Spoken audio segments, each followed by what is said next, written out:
What's going on in America today? Why are we over our heads in debt? Why can't the politicians bring debt under control? Why are so many people, often both parents now, working at low-paying, dead-end jobs and still making do with less? What's the future of the American economy and way of life? Why does the government tell us inflation is low when the buying power of our paychecks is declining at an alarming rate? Only a generation ago, bread was a quarter, and you could get a new car for $19.95. Are we headed into an economic crash of unprecedented proportions? One which will make the crash of 1929 and the Great Depression which followed look like a Sunday school picnic. If so, can we prevent it? And what can we do to protect our families? Reliable experts say a crash is coming. They also say that there are simple, inexpensive things anyone can do to protect their families, to keep food on the table and a roof over our heads, even in the worst of times. But to do that, we have to understand why the crash is coming, who's behind it, what they want, and how the perpetrators plan on protecting their families. Armed with this knowledge, any of us can ride out the coming storm. Larry Bates was a bank president for 11 years. As a member of the Tennessee House of Representatives, he chaired the Committee on Banking and Commerce. He's also a former professor of economics and the author of the best-selling book, The New Economic Disorder. I can tell you right now that there is going to be a crash of unprecedented proportions. A crash like we have never seen before in this country. The greatest shock of this decade is that more people are about to lose more money than at any time before in our history. But the second greatest shock will be the incredible amount of money just a relatively small group of people will make at exactly the same time. You see, in periods of economic upheaval, in economic crisis, wealth is not destroyed. It is merely transferred. Presidential candidate Charles Collins is a lawyer, has owned banks, and served as a bank director.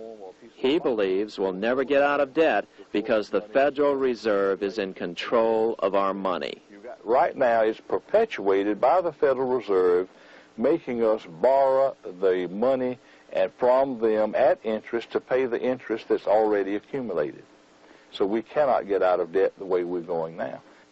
Economist Henry Pasquet is a tenured instructor in economics. He agrees the end is near for the U.S. economy. Not when you're adding, roughly round terms, $1 billion a day. We just can't go on. We had less than $1 trillion of national debt in 1980. Now it's approximately $5 trillion, 5 times greater in 15 years.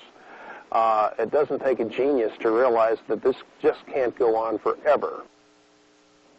The problem is that since 1864, we've had a debt-based banking system. All our money is based on government debt. We cannot extinguish government debt without extinguishing our money supply. That's why talk of paying off the national debt without reforming our banking system is an impossibility.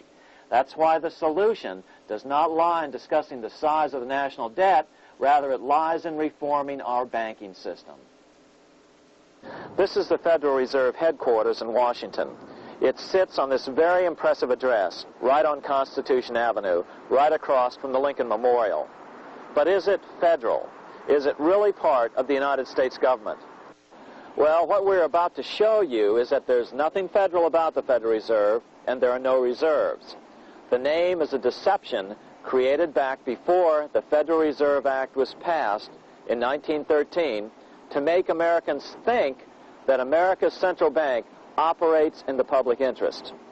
The truth is that the Federal Reserve is a private bank owned by private stockholders and run purely for their private profit. That's exactly correct. The Fed is a privately owned for-profit corporation, which again has no reserves, at least no reserves available to back up the Federal Reserve notes, which is our common currency. Oh, absolutely. The Federal Reserve is neither federal and has doubtful reserves. It's a private bank that is owned by member banks. And it was chartered under the guise of deceit by an act of Congress in 1913. December the 23rd, 1913, when most members of the Congress had gone home for the holidays, the House of Representatives had passed the Federal Reserve Act of 1913, but it was having difficulty in getting out of the Senate. And most people had gone home. But one of the things that I used to make sure and check is when we had a recess in legislative circles, you want to make sure that you adjourn what is called sine die, without day. The Senate had not adjourned sine die, without day. It was still technically in session, so you had 3 members of the Senate, according to the Senate Journal, were present on that day, December 23rd, 1913, and they passed the Federal Reserve Act in the Senate on a unanimous consent voice vote. There was no objection. Had there been one person there to object and say and contest the absence of a quorum, then it would not have passed. If there's still any doubt whether the Federal Reserve is a part of the U.S. government, check your local telephone book. In most cities, it is not listed in the blue government pages. It is listed in the business white pages right next to Federal Express, another private company. But more directly, U.S. courts have ruled time and time again that the Fed is a private corporation. Why can't Congress do something about the Fed? Most members of Congress just don't understand the system, and the few who do are afraid to speak up. For example, initially a veteran congressman from Chicago asked us if he could be interviewed for this video. However, both times our camera crew arrived at his office to do the interview, this was all we were able to film. The congressman never appeared, and eventually decided he no longer wanted to participate. But a few others in Congress have been bolder over the years. Here are 3 quick examples. In 1923, Representative Charles A. Lindbergh, a Republican from Minnesota and father of the famed aviator Lucky Lindy, put it this way: the financial system has been turned over to the Federal Reserve Board. That board administers the finance system by authority of a purely profiteering group. The system is private, conducted for the sole purpose of obtaining the greatest possible profits from the use of other people's money. One of the most outspoken critics in Congress of the Fed was the former chairman of the House Banking and Currency Committee during the Great Depression years. Lewis T. McFadden, Republican of Pennsylvania, said in 1932, "We have in this country one of the most corrupt institutions the world has ever known. I refer to the Federal Reserve Board. This evil institution has impoverished the people of the United States and has practically bankrupted our government. It has done this through the corrupt practices of the moneyed vultures who control it." Senator Barry Goldwater was a frequent critic of the Fed. Most Americans have no real understanding of the operation of the international moneylenders. The accounts of the Federal Reserve System have never been audited. It operates outside the control of Congress and manipulates the credit of the United States. The Federal Reserve really, even though it is not part of the federal government, it is more powerful than the federal government. It's more powerful than the President, the Congress, and the courts. Now, a lot of people challenge me on that, but let me prove my case. The Federal Reserve determines what the average person's car payment is going to be, what their house payment is going to be, and whether they have a job or not. And I submit to you that that's total control. And the Federal Reserve is the largest single creditor of the United States government. What does Proverbs tell us? The borrower is servant to the lender. What one has to understand is that from the day the Constitution was adopted right up to today, the folks who profit from privately owned central banks, as Madison called them, the money changers, have fought a running battle for control over who gets to print America's money. Why is who prints the money so important? Think of money as just another commodity. If you have a monopoly on a commodity that everyone needs, everyone wants, and nobody has enough of, there are lots of ways to make a profit, and also exert tremendous political influence. That's what this battle is all about. Throughout the history of the United States, the money power has gone back and forth between Congress and some sort of privately owned central bank. The Founding Fathers knew the evils of a privately owned central bank. First of all, they had seen how the privately owned British central bank, the Bank of England, had run up the British national debt to such an extent that Parliament had been forced to place unfair taxes on the American colonies. In fact, as we'll see later, Ben Franklin claimed that this was the real cause of the American Revolution. Most of the Founding Fathers realized the potential dangers of banking and feared bankers' accumulation of wealth and power. Jefferson put it this way: I sincerely believe that banking institutions are more dangerous to our liberties than standing armies. The issuing power should be taken from the banks and restored to the people to whom it properly belongs. That succinct statement of Jefferson is, in fact, the solution to all our economic problems today. It bears repeating. The issuing power should be taken from the banks and restored to the people to whom it properly belongs. James Madison, the main author of the Constitution, agreed. Interestingly, he called those behind the central bank scheme money changers. Madison strongly criticized their actions. History records that the money changers have used every form of abuse, intrigue, deceit, and violent means possible to maintain their control over governments by controlling money and its issuance. The battle over who gets to issue our money has been the pivotal issue throughout the history of the United States. Wars are fought over it, depressions are caused to acquire it. Yet after World War I, this battle was rarely mentioned in newspapers or history books. Why? By World War I, the money changers, with their dominant wealth, had seized control of most of the nation's press. Throughout U.S. history, this battle over who gets the power to issue our money has raged. In fact, it's changed hands back and forth 8 times since 1764. Yet this fact has virtually vanished from public view for over 3 generations behind a smokescreen emitted by Fed cheerleaders in the media. Until we stop talking about deficits and government spending and start talking about who controls how much money we have, it's all just a big shell game, a complete and utter deception. It won't matter if you pass an ironclad amendment to the Constitution mandating a balanced budget. Our situation is only going to get worse until we root out the cause at its source. What's the solution for our national problem? First of all, education. That's what this video presentation is all about. But secondly, we must act.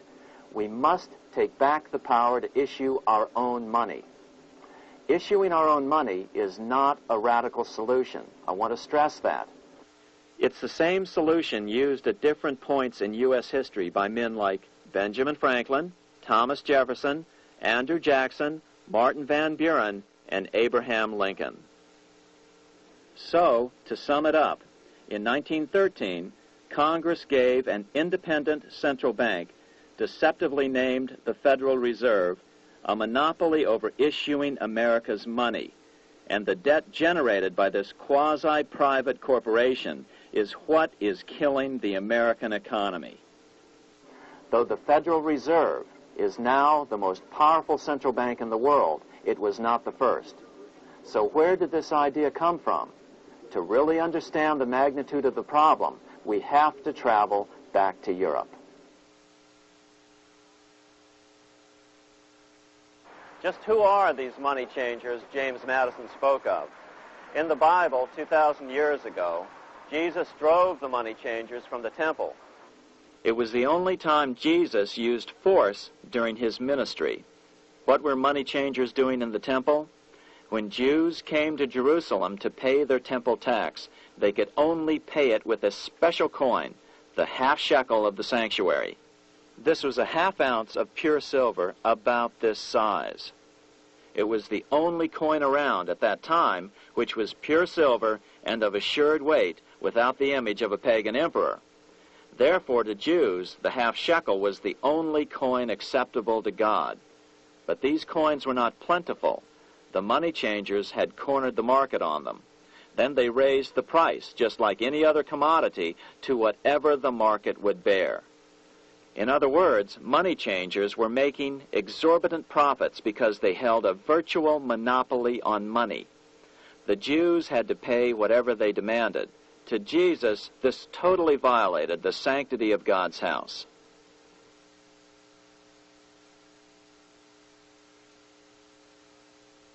But the money-changing scam did not originate in Jesus' day. 200 years before Christ, Rome was having trouble with money changers. 2 early Roman emperors had tried to diminish the power of the money changers by reforming usury laws and limiting land ownership to 500 acres. They were both assassinated. In 48 BC, Julius Caesar took back the power to coin money from the money changers and minted coins for the benefit of all. With this new, plentiful supply of money, he built great public works projects. By making money plentiful, Caesar won the love of the common man. But the money changers hated him. Some believe this was an important factor in Caesar's assassination. One thing is for sure, with the death of Caesar came the demise of plentiful money in Rome. Taxes increased, as did corruption. Just as in the case of America today, usury and debased coin became the rule. Eventually, the Roman money supply was reduced by 90%. As a result, the common people lost their lands and their homes, just as is about to happen soon in America. With the demise of plentiful money, the masses lost confidence in the Roman government and refused to support it. Rome plunged into the gloom of the Dark Ages.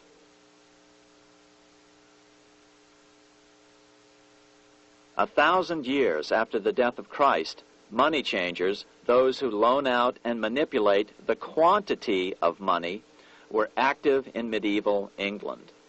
In fact, they were so active that acting together, they could manipulate the entire English economy. These were not bankers per se. The money changers generally were the goldsmiths. They were the first bankers because they started keeping other people's gold for safekeeping in their vaults. The first paper money was merely a receipt for gold left at the goldsmith. Paper money caught on because it was more convenient than carrying around a lot of heavy gold and silver coins. Eventually, goldsmiths noticed that only a small fraction of the depositors ever came in and demanded their gold at any one time. Goldsmiths started cheating on the system. They discovered that they could print more money than they had gold, and usually no one would be the wiser.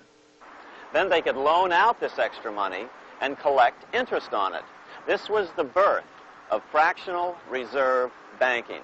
That is, loaning out many times more money than you have assets on deposit. So, if $1,000 in gold were deposited with them, they could loan out about $10,000 in paper money and draw interest payments on it, and no one would ever discover the deception. By this means, goldsmiths gradually accumulated more and more wealth and used this wealth to accumulate more and more gold. Today, this practice of loaning out more money than there are reserves is known as fractional reserve banking. Every bank in the United States is allowed to loan out at least 10 times more money than they actually have. That's why they get rich on charging, let's say, 8% interest. It's not really 8% per year, which is their income. It's 80%. That's why bank buildings are always the largest in town. But does that mean that all interest or all banking should be illegal? Hardly. In the Middle Ages, canon law, the law of the Catholic Church, forbade charging interest on loans. This concept followed the teachings of Aristotle and St. Thomas Aquinas. They taught that the purpose of money was to serve the members of society, to facilitate the exchange of goods needed to lead a virtuous life. Interest, in their belief, hindered this purpose by putting an unnecessary burden on the use of money.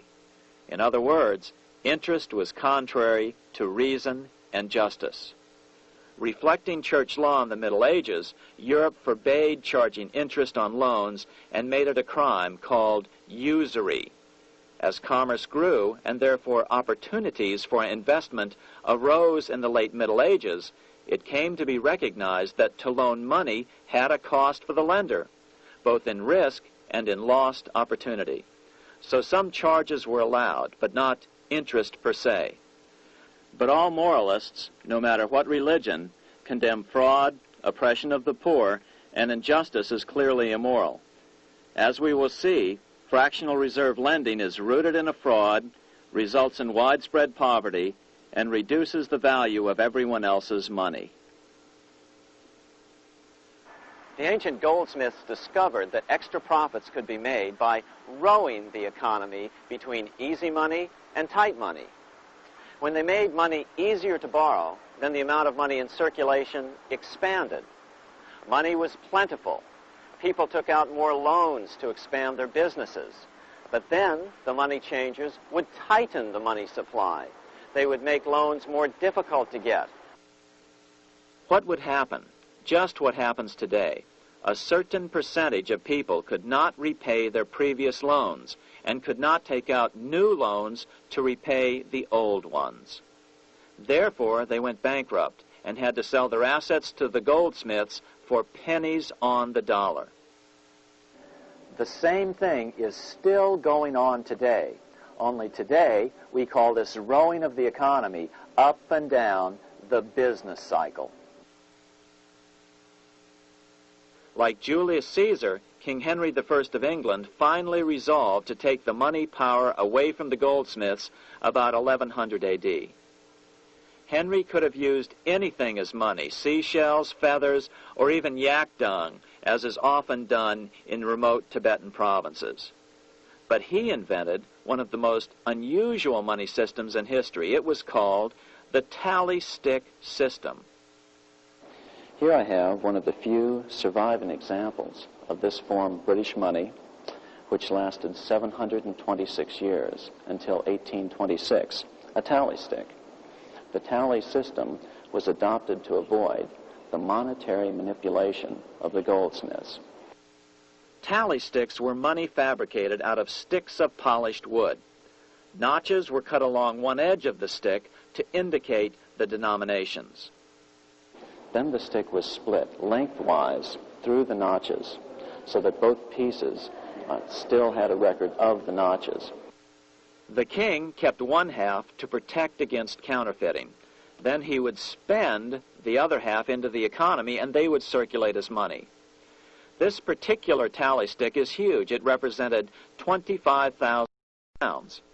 One of the original stockholders in the Bank of England purchased his original shares with this stick.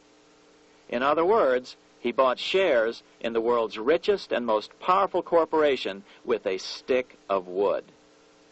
It's ironic that after its formation in 1694, the Bank of England attacked the tally stick system because it was money outside the power of the money changers, just as King Henry had wanted it to be.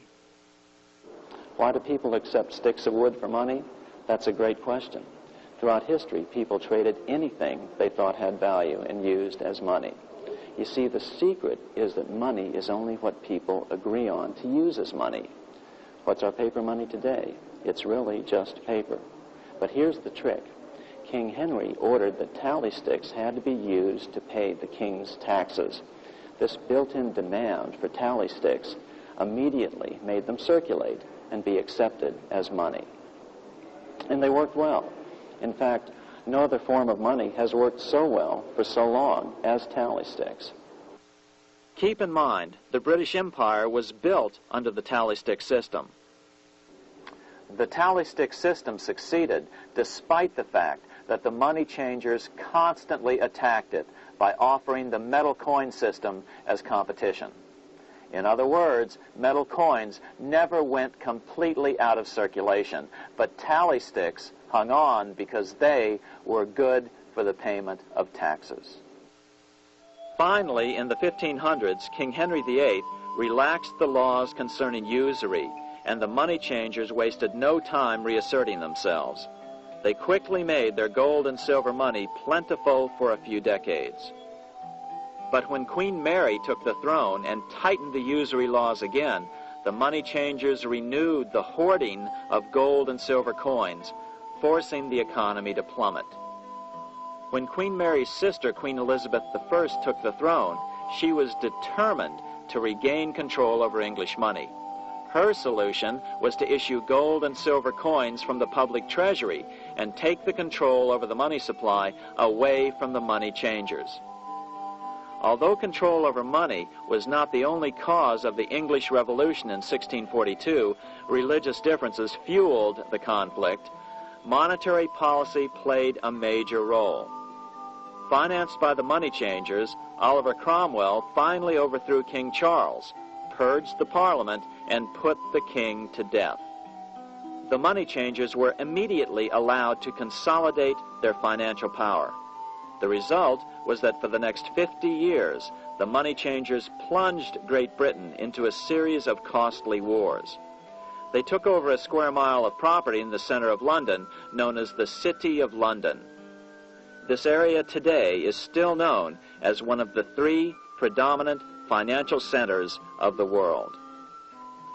Conflicts with the Stuart kings led the money changers in England to combine with those in the Netherlands to finance the invasion of William of Orange, who overthrew the Stuarts in 1688 and took the English throne.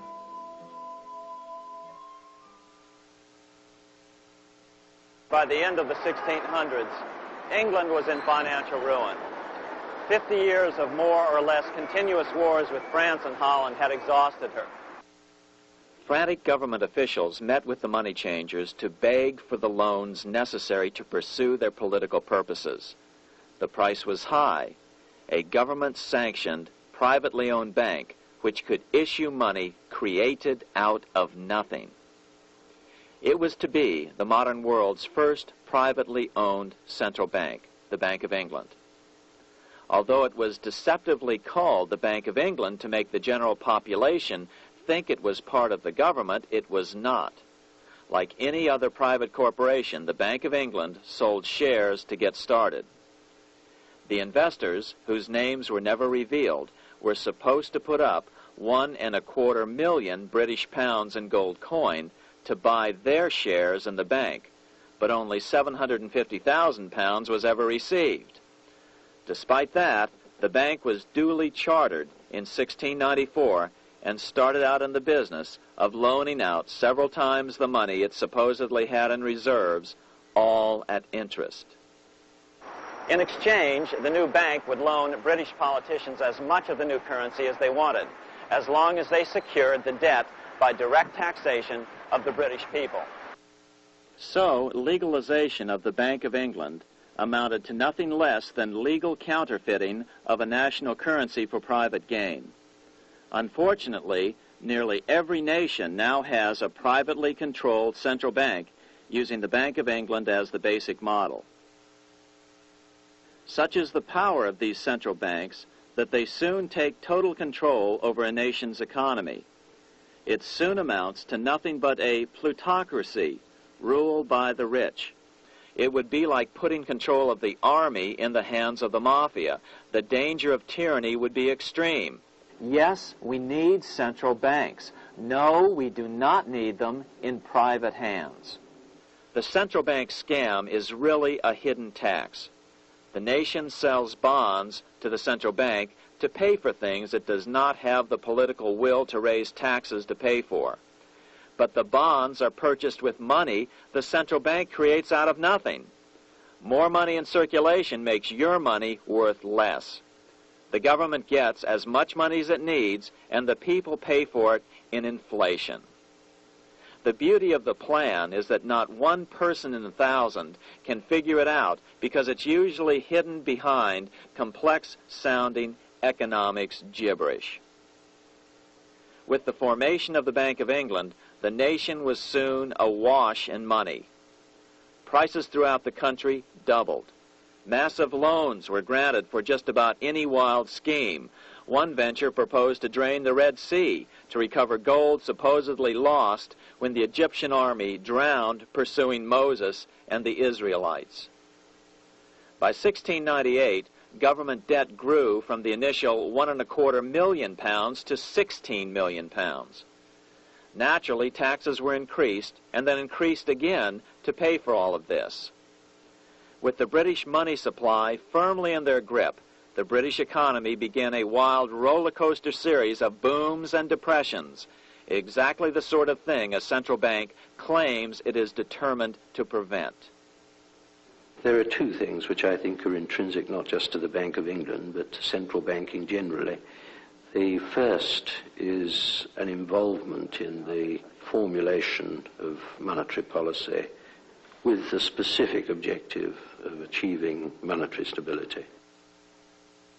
However, since the Bank of England took control, the British pound has rarely been stable. Now let's take a look at the role of the Rothschild family, the family said to be the wealthiest in the world.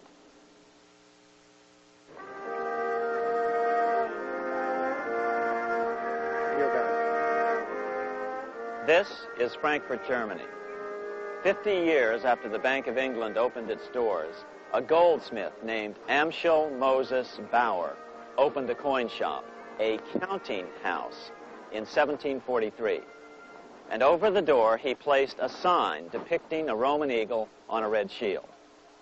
The shop became known as the Red Shield Firm, or in German, Rothschild.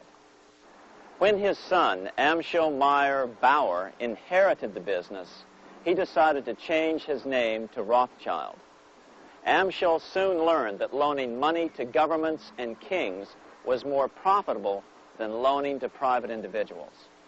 Not only were the loans bigger, but they were secured by the nation's taxes. Mayer Rothschild had 5 sons. He trained them all in the skills of money creation, then sent them out to the major capitals of Europe to open branch offices of the family banking business. His first son, Amschel Meyer, stayed in Frankfurt to mind the hometown bank. His second son, Solomon, was sent to Vienna. His third son, Nathan, was clearly the most clever. He was sent to London at age 21 in 1798, 100 years after the founding of the Bank of England. His fourth son, Karl, went to Naples, and his fifth son, Jacob, went to Paris. In 1785, Mayer Amschel moved his entire family to this larger house, a 5-story dwelling he shared with the Schiff family. This house was known as the Green Shield.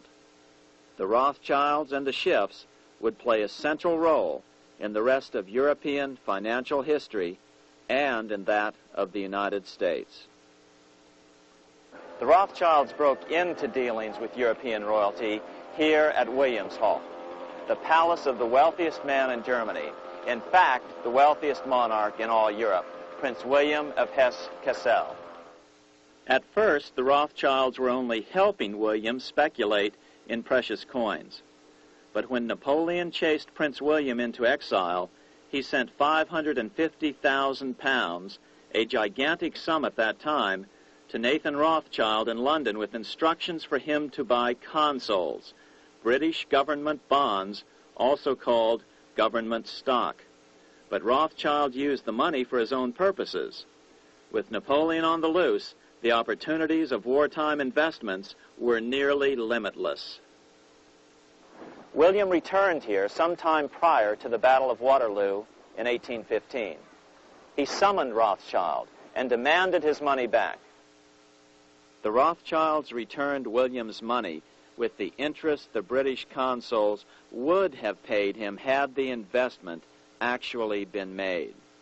But the Rothschilds kept all the past profits they had made using William's money. Nathan Rothschild later bragged that in the 17 years he'd been in England, he'd increased his original £20,000 stake given to him by his father by 2,500 times. By cooperating within the family, the Rothschilds soon grew unbelievably wealthy. By the mid-1800s, they dominated all European banking and were certainly the wealthiest family in the world. They financed Cecil Rhodes, making it possible for him to establish a monopoly over the diamond and gold fields of South Africa. In America, they financed the Harrimans and railroads, the Vanderbilts and railroads and the press, and Carnegie in the steel industry, among many others. In fact, during World War I, J.P. Morgan was thought to be the richest man in America. But after his death, it was discovered that he was actually only a lieutenant of the Rothschilds. Once Morgan's will was made public, it was discovered that he owned only 19% of J.P. Morgan companies. By 1850, James Rothschild, the heir of the French branch of the family, was said to be worth 600 million French francs, 150 million more than all the other bankers in France put together. He built this mansion called FIAT, just east of Paris. Wilhelm I, on seeing it, exclaimed, "Kings couldn't afford this. It could only belong to a Rothschild." Another 19th century French commentator put it this way: "There is but one power in Europe, and that is Rothschild." There is no evidence that their predominant standing in European or world finance has changed. Now let's take a look at the results the Bank of England had produced on the British economy and how that later was the root cause of the American Revolution.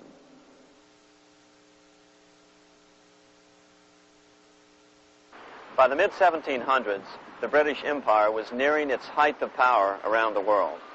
But Britain had fought 4 costly wars in Europe since the creation of their privately owned central bank, the Bank of England.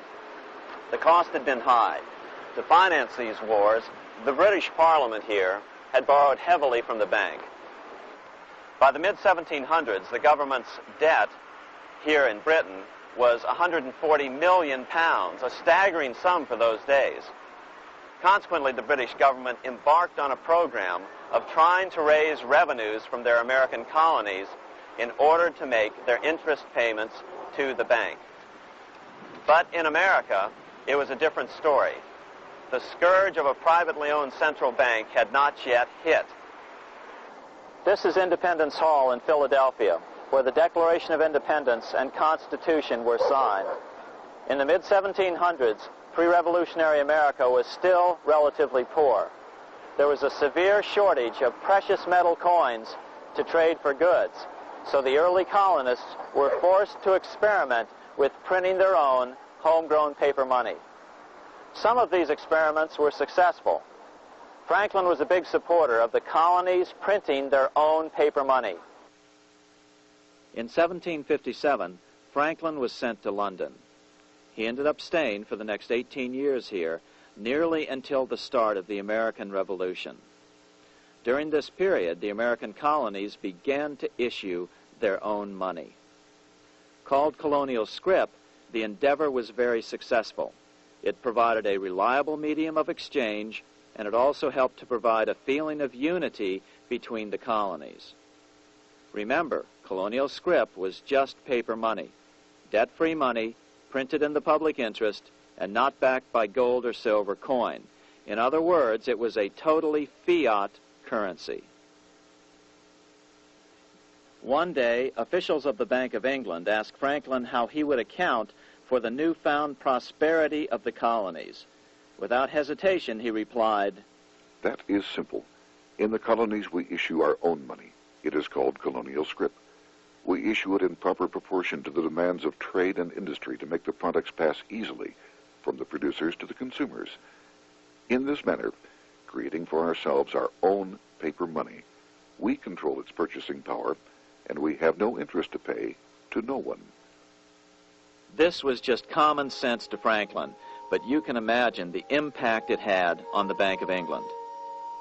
America had learned the secret of money, and that genie had to be returned to its bottle as soon as possible.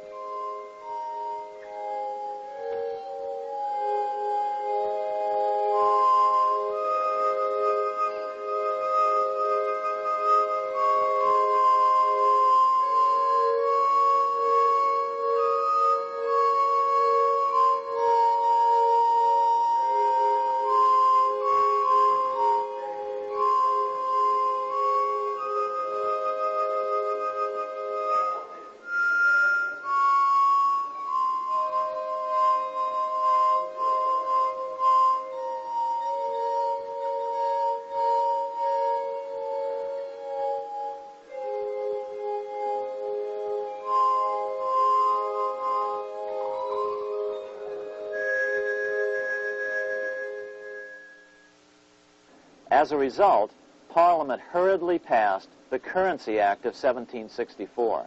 This prohibited colonial officials from issuing their own money and ordered them to pay all future taxes in gold or silver coins. In other words, it forced the colonies on a gold or silver standard. For those who still believe that a gold standard is the answer for America's current monetary problems, look what happened to America after that. Writing in his autobiography, Franklin said, "In 1 year, the conditions were so reversed that the era of prosperity ended and a depression set in to such an extent that the streets of the colonies were filled with unemployed." Franklin claims that this was even the basic cause for the American Revolution. As Franklin put it in his autobiography, "The colonies would gladly have borne a little tax on tea and other matters had it not been that England took away from the colonies their money, which created unemployment and dissatisfaction. The inability of the colonists to get the power to issue their own money permanently out of the hands of George III and the international bankers was the prime reason for the Revolutionary War." By the time the first shots were fired in Lexington, Massachusetts, on April 19, 1775, the colonies had been drained of gold and silver coin by British taxation. As a result, the Continental government had no choice but to print money to finance the war. At the start of the Revolution, the U.S. money supply stood at $12 million. By the end of the war, it was nearly $500 million. As a result, the currency was virtually worthless. Shoes sold for $5,000 a pair. Colonial scrip had worked because just enough was issued to facilitate trade. As George Washington lamented, "A wagon load of money will scarcely purchase a wagon load of provisions." Today, those who support a gold-backed currency point to this period during the Revolution to demonstrate the evils of a fiat currency. But remember, the same currency had worked so well 20 years earlier during times of peace that the Bank of England had Parliament outlaw it.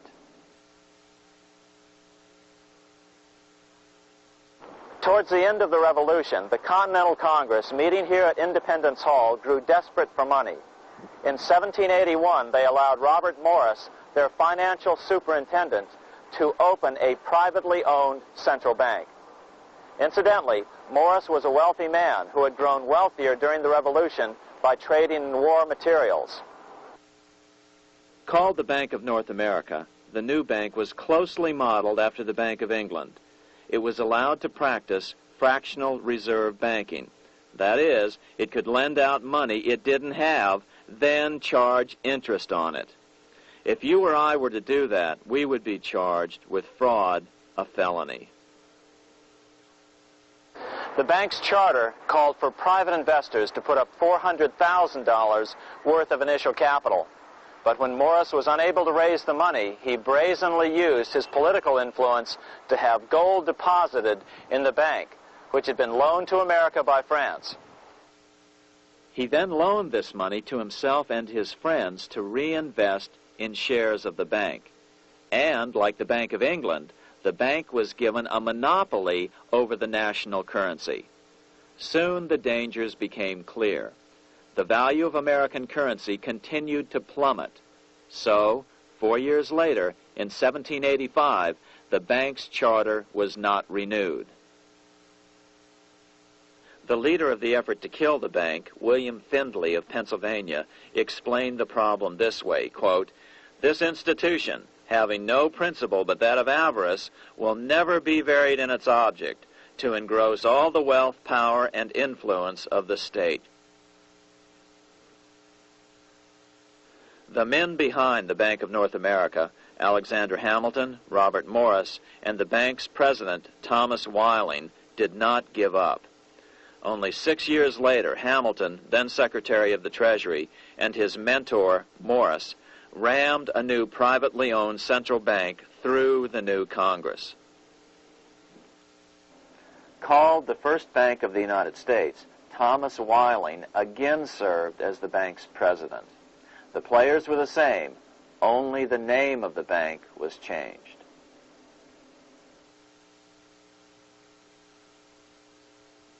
In 1787, colonial leaders assembled in Philadelphia to replace the ailing Articles of Confederation. As we saw earlier, both Thomas Jefferson and James Madison were unalterably opposed to a privately owned central bank. They had seen the problems caused by the Bank of England. They wanted nothing of it. As Jefferson later put it, if the American people ever allow private banks to control the issue of their currency, first by inflation, then by deflation, the banks and the corporations which grow up around them will deprive the people of all property until their children wake up homeless on the continent their fathers conquered. during the debate over the future monetary system, another one of the founding fathers, Gouverneur Morris, castigated the motivations of the owners of the Bank of North America. Gouverneur Morris headed the committee that wrote the final draft of the Constitution. Morris knew the motivations of the bank well. Along with his old boss, Robert Morris, Gouverneur Morris and Alexander Hamilton were the ones who had presented the original plan for the Bank of North America to the Continental Congress in the last year of the Revolution. In a letter he wrote to James Madison on July 2nd, 1787, Gouverneur Morris revealed what was really going on. The rich will strive to establish their dominion and enslave the rest. They always did. They always will. They will have the same effect here as elsewhere if we do not, by the power of government, keep them in their proper spheres. Despite the defection of Gouverneur Morris from the ranks of the bank, Hamilton, Robert Morris, Thomas Weiling, and their European backers were not about to give up. They convinced the bulk of the delegates to the Constitutional Convention to not give Congress the power to issue paper money. Most of the delegates were still reeling from the wild inflation of the paper currency during the Revolution. They had forgotten how well colonial scrip had worked before the war. But the Bank of England had not.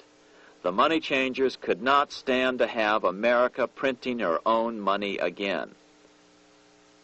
So the Constitution is silent on the matter. This grievous defect left the door wide open for the money changers, just as they had planned.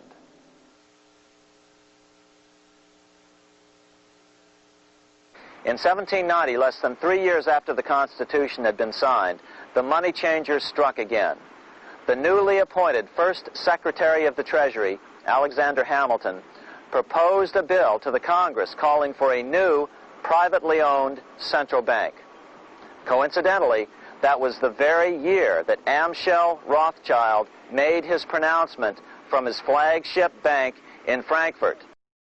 Let me issue and control a nation's money, and I care not who writes the laws.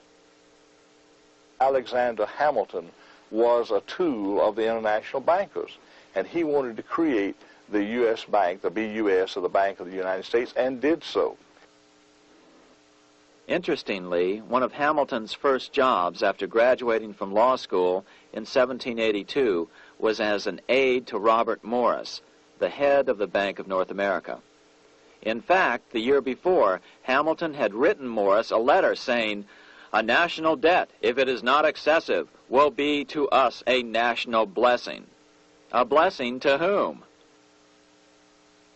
After a year of intense debate, in 1791, Congress passed the bill and gave it a 20-year charter. The new bank was to be called the First Bank of the United States, or BUS. Here we are in front of the First Bank of the United States in Philadelphia.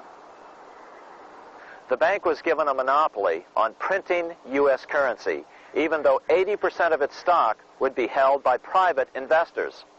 The other 20% would be purchased by the U.S. government.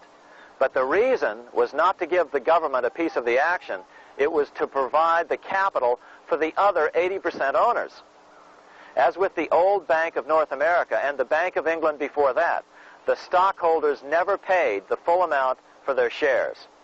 The U.S. government put up their initial $2 million in cash. Then the bank, through the old magic of fractional reserve lending, made loans to its charter investors so they could come up with the remaining $8 million of capital needed for this risk-free investment. Like the Bank of England, the name of the Bank of the United States was deliberately chosen to hide the fact that it was privately controlled. And like the Bank of England, the names of the investors in the bank were never revealed. Many years later, it was a common saying that the Rothschilds were the power behind the old Bank of the United States. The bank was sold to Congress as a way to bring stability to the banking system and eliminate inflation. So what happened?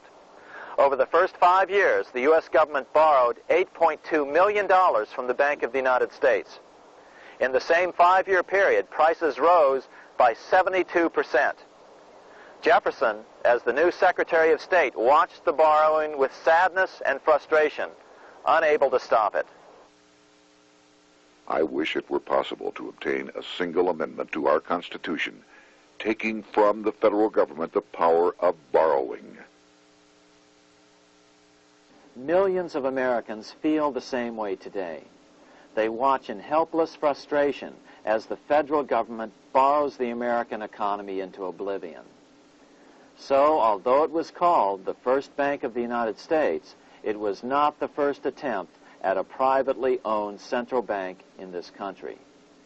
As with the Bank of North America, the government put up most of the cash to get this private bank going.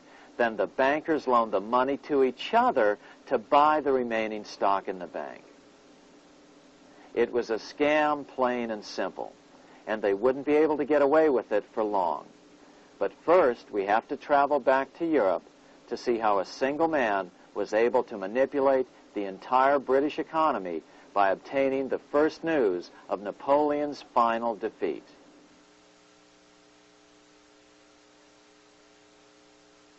Here in Paris, the Bank of France was organized in 1800, just like the Bank of England. But Napoleon decided France had to break free of debt, and he never trusted the Bank of France. He declared that when a government is dependent upon bankers for money, the bankers, not the leaders of the government, are in control. The hand that gives is above the hand that takes. Money has no motherland. Financiers are without patriotism and without decency. Their sole object is gain. Back in America, unexpected help was about to arrive. In 1800, Thomas Jefferson narrowly defeated John Adams to become the third president of the United States. By 1803, Jefferson and Napoleon had struck a deal. The U.S. would give Napoleon $3 million in gold in exchange for a huge chunk of territory west of the Mississippi River, the Louisiana Purchase. With that $3 million, Napoleon quickly forged an army and set off across Europe, conquering everything in his path. But the Bank of England quickly rose to oppose him. They financed every nation in his path, reaping the enormous profits of war. Prussia, Austria, and finally Russia all went heavily into debt in a futile attempt to stop Napoleon.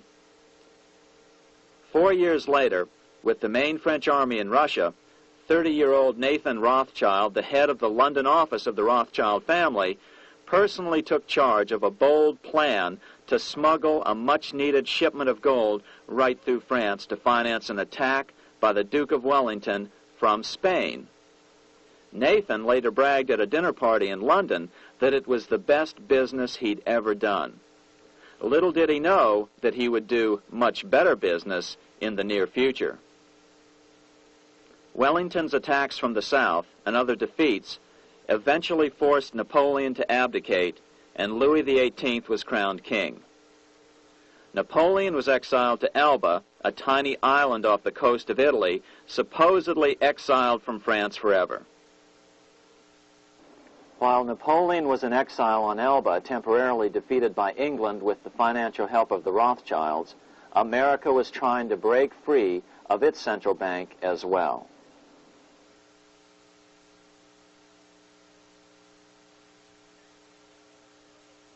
In 1811, a bill was put before Congress to renew the charter of the Bank of the United States. The debate grew very heated, and the legislatures of both Pennsylvania and Virginia passed resolutions asking Congress to kill the bank. The press corps of the day attacked the bank openly, calling it a great swindle, a vulture, a viper, and a cobra. Oh, to have an independent press once again in America. A congressman named P.B. Porter attacked the bank from the floor of Congress, saying if the bank's charter was renewed, Congress, quote, will have planted in the bosom of this Constitution a viper, which one day or another will sting the liberties of this country to the heart, close quote. Prospects didn't look that good for the bank. Some writers have even claimed that Nathan Rothschild warned that the United States would find itself involved in a most disastrous war if the bank's charter were not renewed. But it wasn't enough. When the smoke had cleared, the renewal bill was defeated by a single vote in the House and was deadlocked in the Senate. By now, America's fourth president, James Madison, was in the White House. Remember, Madison was a staunch opponent of the bank. His vice president, George Clinton, broke a tie in the Senate and sent the bank into oblivion. Within 5 months, England attacked the U.S., and the War of 1812 was on. But the British were still busy fighting Napoleon, and so the War of 1812 ended in a draw in 1814. Though the money changers were temporarily down, they were far from out. It would take them only another 2 years to bring back their bank bigger and stronger than ever.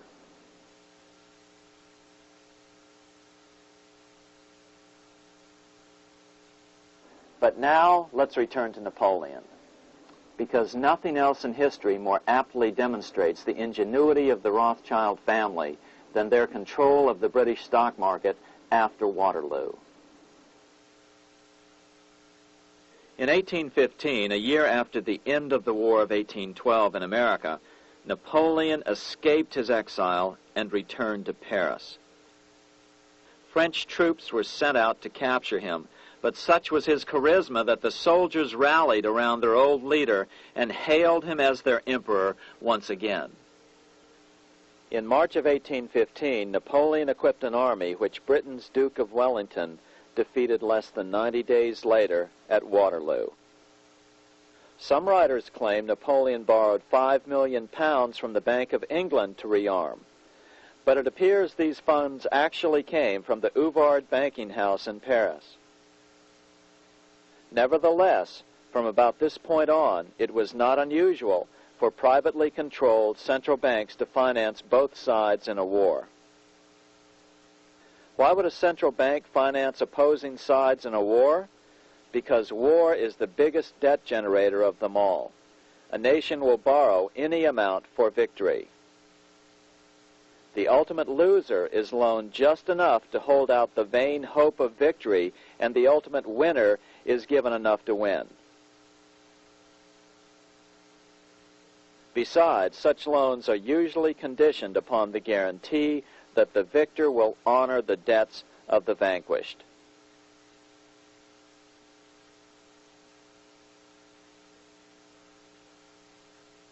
This is the Waterloo battlefield about 200 miles northeast of Paris in what today is Belgium. Here Napoleon suffered his final defeat, but not before thousands of French and Englishmen gave their lives on a steamy summer day in July of 1815. Right over there, on June 18, 1815, 74,000 French troops met 67,000 troops from Britain and other European nations. The outcome was certainly in doubt. In fact, had Napoleon attacked a few hours earlier, he would probably have won the battle.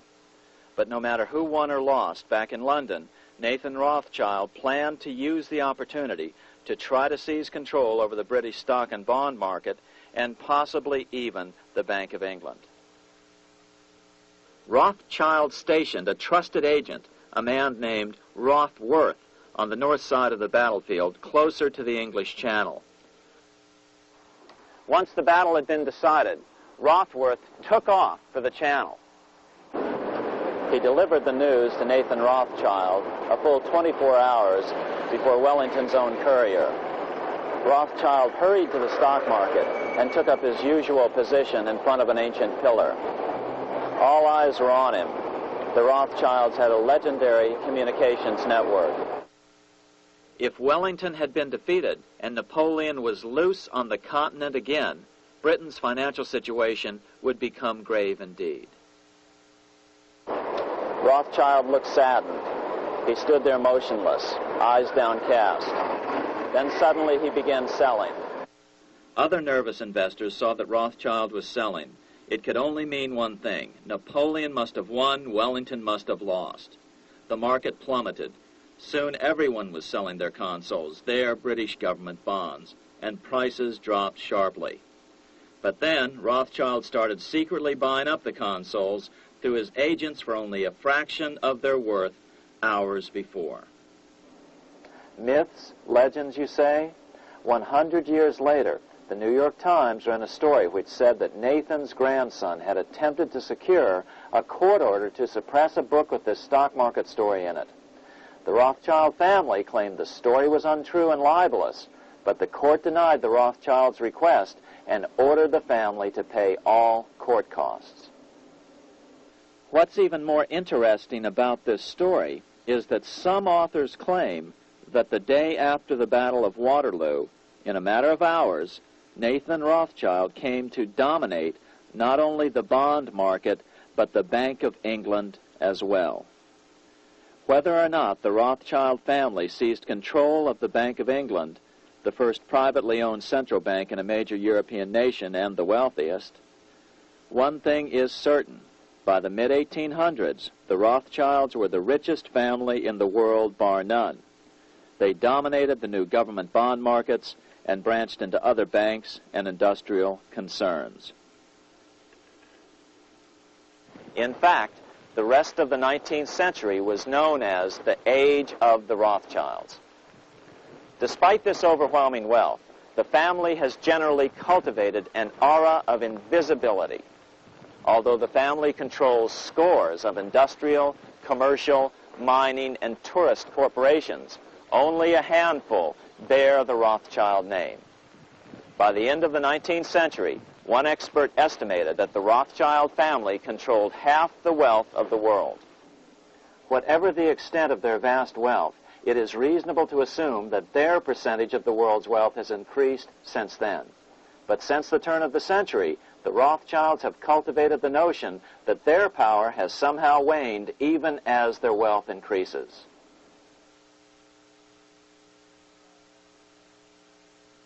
Meanwhile, back in Washington in 1816, just 1 year after Waterloo and Rothschild's alleged takeover of the Bank of England, the American Congress passed a bill permitting yet another privately owned central bank. This bank was called the Second Bank of the United States. The new bank's charter was a copy of the previous bank's. The U.S. government would own 20% of the shares of the bank. Of course, the federal share was paid by the Treasury up front into the bank's coffers. Then, through the magic of fractional reserve lending, it was transformed into loans to private investors who then bought the remaining 80% of the shares. Just as before, the primary stockholders remained a secret. But it is known that the largest block of shares, about 1/3 of the total, were sold to foreigners. As one observer put it, it is certainly no exaggeration to say that the Second Bank of the United States was rooted as deeply in Britain as it was in America. So, by 1816, some authors claim the Rothschilds had taken control over the Bank of England and backed a new privately owned central bank in America as well.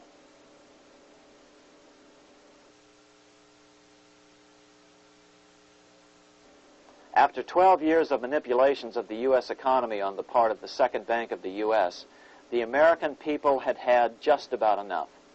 Opponents of the bank nominated a dignified senator from Tennessee, Andrew Jackson, the hero of the Battle of New Orleans, to run for president. This is his home, the Hermitage.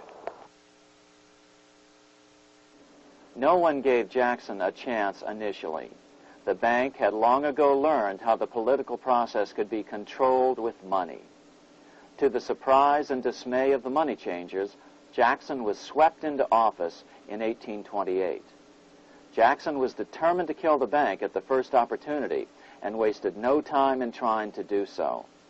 But the bank's 20-year charter didn't come up for renewal until 1836, the last year of his second term, if he could survive that long. During his first term, Jackson contented himself with rooting out the bank's many minions from government service.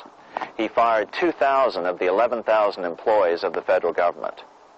In 1832, with his re-election approaching, the bank struck an early blow, hoping Jackson would not want to stir up controversy. They asked Congress to pass a renewal bill 4 years early. Naturally, Congress complied, then sent it to the president for signing. But Jackson weighed in with both feet. Old Hickory, never a coward, vetoed the bill. His veto message is one of the great American documents. It clearly lays out the responsibility of the American government towards its citizens, rich and poor. It is not our own citizens only who are to receive the bounty of our government. More than 8 millions of the stock of this bank are held by foreigners. Is there no danger to our liberty and independence in a bank that in its nature has so little to bind it to our country? Controlling our currency, receiving our public monies, and holding thousands of our citizens' independence would be more formidable and dangerous than a military power of the enemy. If government would confine itself to equal protection and, as heaven does its rains, shower its favor alike on the high and the low, the rich and the poor, it would be an unqualified blessing. In the act before me, there seems to be a wide and unnecessary departure from these just principles. Later that year, in July 1832, Congress was unable to override Jackson's veto. Now Jackson had to stand for re-election. Jackson took his argument directly to the people. For the first time in U.S. history, Jackson took his presidential campaign on the road. Before then, presidential candidates stayed at home and looked presidential. His campaign slogan was Jackson and no bank. The National Republican Party ran Senator Henry Clay against Jackson. Despite the fact that the bankers poured over $3 million into Clay's campaign, Jackson was reelected by a landslide in November of 1832. Despite his presidential victory, Jackson knew the battle was only beginning. "The hydra of corruption is only scotched, not dead," said the newly elected president. Jackson ordered his new Secretary of Treasury, Lewis McLean, to start removing the government's deposits from the second bank and start placing them in state banks. But McLean refused to do so. Jackson fired him and appointed William J. Duane as the new Secretary of the Treasury. Duane also refused to comply with the president's requests, and so Jackson fired him as well and then appointed Roger B. Taney to the office. Taney did withdraw government funds from the bank starting on October 1st, 1833. Jackson was jubilant. "I have it chained. I'm ready with screws to draw every tooth and then the stumps." But the bank was not yet done fighting. Its head, Nicholas Biddle, used his influence to get the Senate to reject Taney's nomination. Then, in a rare show of arrogance, Biddle threatened to cause a depression if the bank was not rechartered. This worthy president thinks that because he has scalped Indians and imprisoned judges, he is to have his way with the bank. He is mistaken. Next, in an unbelievable fit of honesty for a central banker, Biddle admitted that the bank was going to make money scarce to force Congress to restore the bank. Nothing but widespread suffering will produce any effect on Congress. Our only safety is in pursuing a steady course of firm restriction, and I have no doubt that such a course will ultimately lead to restoration of the currency and the recharter of the bank. What a stunning revelation. Here was the pure truth, revealed with shocking clarity. Biddle intended to use the money contraction power of the bank to cause a massive depression until America gave in. Unfortunately, this has happened time and time again throughout U.S. history and is about to happen again in today's world. Nicholas Biddle made good on his threat. The bank sharply contracted the money supply by calling in old loans and refusing to extend new ones. A financial panic ensued, followed by a deep depression. Naturally, Biddle blamed Jackson for the crash, saying that it was caused by the withdrawal of federal funds from the bank. Unfortunately, his plan worked well. Wages and prices sagged.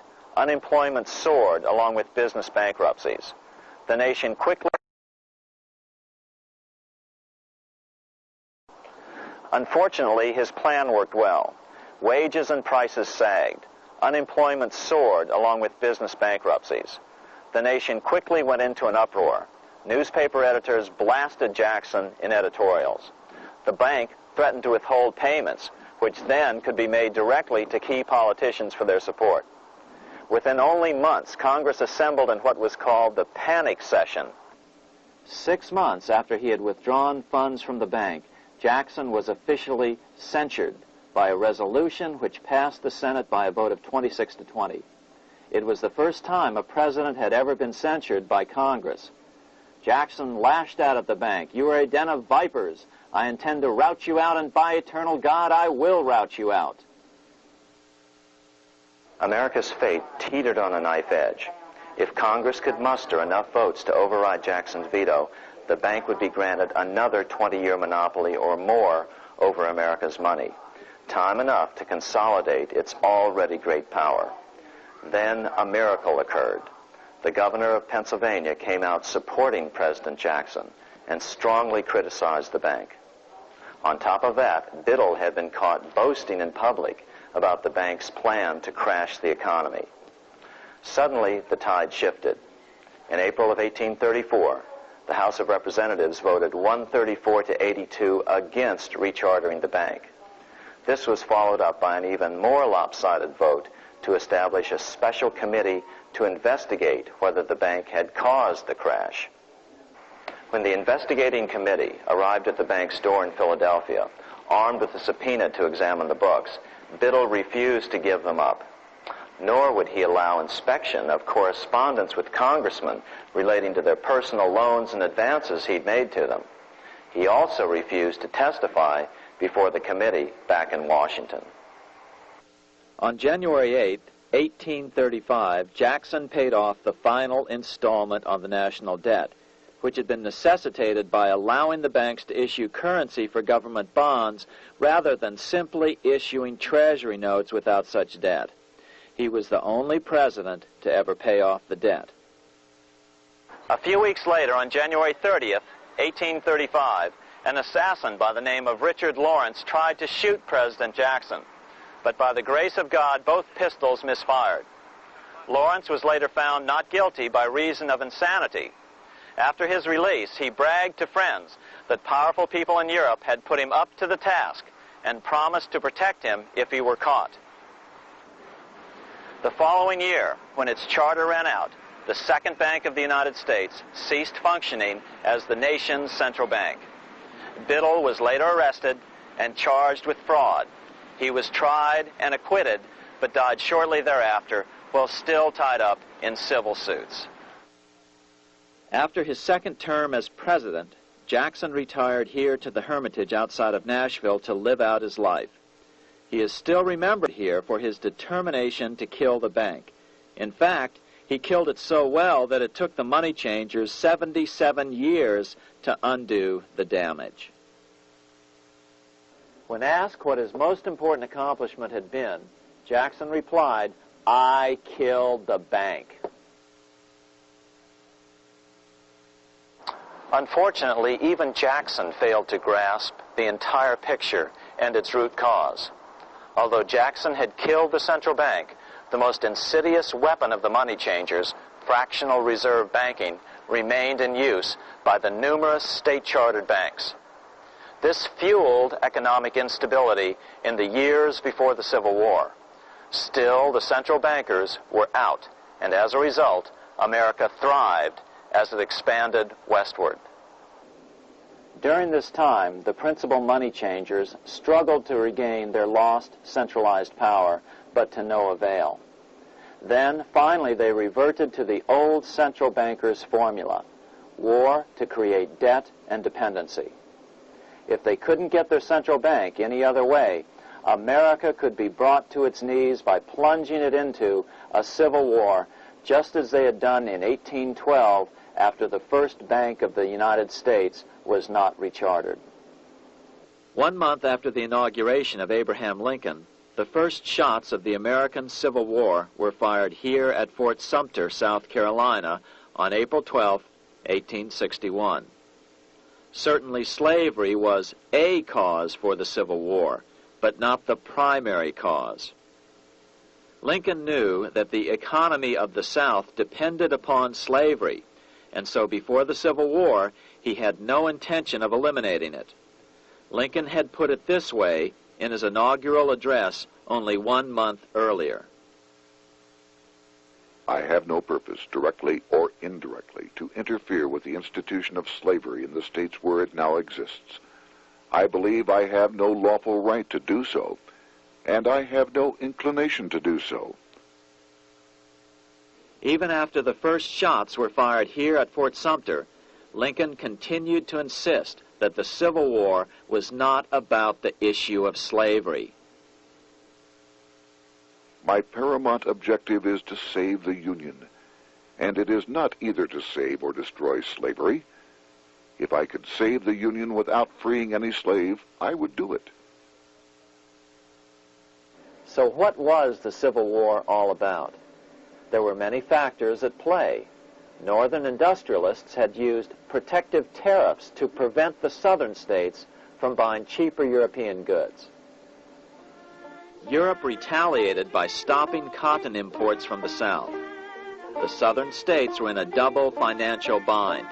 They were forced to pay more for most of the necessities of life, while their income from cotton exports plummeted. The South was angry. But there were other factors at work. The money changers were still stung by America's withdrawal from their control 25 years earlier. Since then, America's wildcat economy had made the nation rich, a bad example for the rest of the world. The central bankers now saw an opportunity to split the rich new nation, to divide and conquer by war. Was this just some sort of wild conspiracy theory at the time? Well, let's take a look at what a well-placed observer of the scene had to say at the time.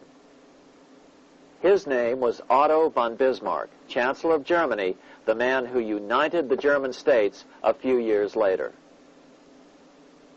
The division of the United States into federations of equal force was decided long before the Civil War by the high financial powers of Europe. These bankers were afraid that the United States, if they remained as one bloc and as one nation, would attain economic and financial independence, which would upset their financial domination over the world.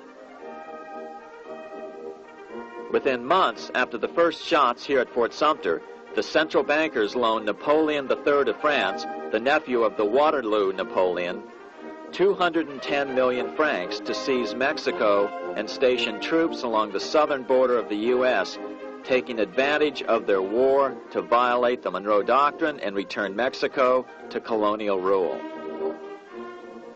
No matter what the outcome of the Civil War, a weakened America, heavily indebted to the money changers, would open up Central and South America once again to European colonization and domination.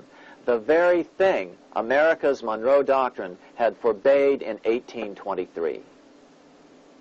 At the same time, Great Britain moved 11,000 troops into Canada and positioned them menacingly along America's northern border. the British fleet went to war alert should their quick intervention be called for. Lincoln knew he was in a double bind. That's why he agonized over the fate of the Union. There was a lot more to it than just differences between the North and the South. That's why his emphasis was always on Union and not merely the defeat of the South. But Lincoln needed money to win. In 1861, Lincoln and his Secretary of Treasury, Salmon P. Chase, went to New York to apply for the necessary loans. The money changers, anxious to see the Union fail, offered loans at 24 to 36% interest. Lincoln said thanks, but no thanks, and returned to Washington. Lincoln sent for an old friend, Colonel Dick Taylor of Chicago, and put him on the problem of financing the war. During one meeting, Lincoln asked Taylor what he'd discovered. Taylor put it this way. Why, Lincoln, that is easy. Just get Congress to pass a bill authorizing the printing of full legal tender Treasury notes, and pay your soldiers with them, and go ahead and win your war with them also. When Lincoln asked if the people of the United States would accept the notes, Taylor said, "The people, or anyone else, will not have any choice in the matter if you make them full legal tender. They will have the full sanction of the government and be just as good as any money, as Congress is given that express right by the Constitution." So that's exactly what Lincoln did. In 1862-63, he printed up $450 million worth of the new bills. In order to distinguish them from other banknotes in circulation, he printed them in green ink on the back side. That's why the notes were called greenbacks. With this new money, Lincoln paid the troops and bought their supplies. During the course of the war, nearly $450 million worth of greenbacks were printed at no interest to the federal government. Lincoln understood who was really pulling the strings and what was at stake for the American people. This is how he explained his rationale. The government should create, issue, and circulate all the currency and credit needed to satisfy the spending power of the government and the buying power of consumers. The privilege of creating and issuing money is not only the supreme prerogative of government, but it is the government's greatest creative opportunity. By the adoption of these principles, the taxpayers will be saved immense sums of interest. Money will cease to be master and become the servant of humanity. A truly incredible editorial in the London Times explained the central banker's attitude to greenbacks. If this mischievous financial policy, which has its origins in North America, shall become indurated down to a fixture, then that government will furnish its own money without cost. It will pay off debts and be without debt. It will have all the money necessary to carry on its commerce. It will become prosperous without precedent in the history of the world. The brains and wealth of all countries will go to North America. That country must be destroyed, or it will destroy every monarchy. The scheme was effective, so effective that the next year, 1863, with Federal and Confederate troops beginning to mass for the decisive battle of the Civil War, and the Treasury in need of further congressional authority to issue more greenbacks, Lincoln allowed the bankers to push through the National Bank Act. These new national banks would operate under a virtual tax-free status and collectively had the exclusive monopoly power to create the new form of money, banknotes. Though greenbacks continued to circulate, their numbers were not increased. But most importantly, from this point on, the entire U.S. money supply would be created out of debt by bankers buying U.S. government bonds and issuing them for reserves for banknotes. As historian John Kenneth Galbraith explained it, In the war, the federal government ran a heavy surplus.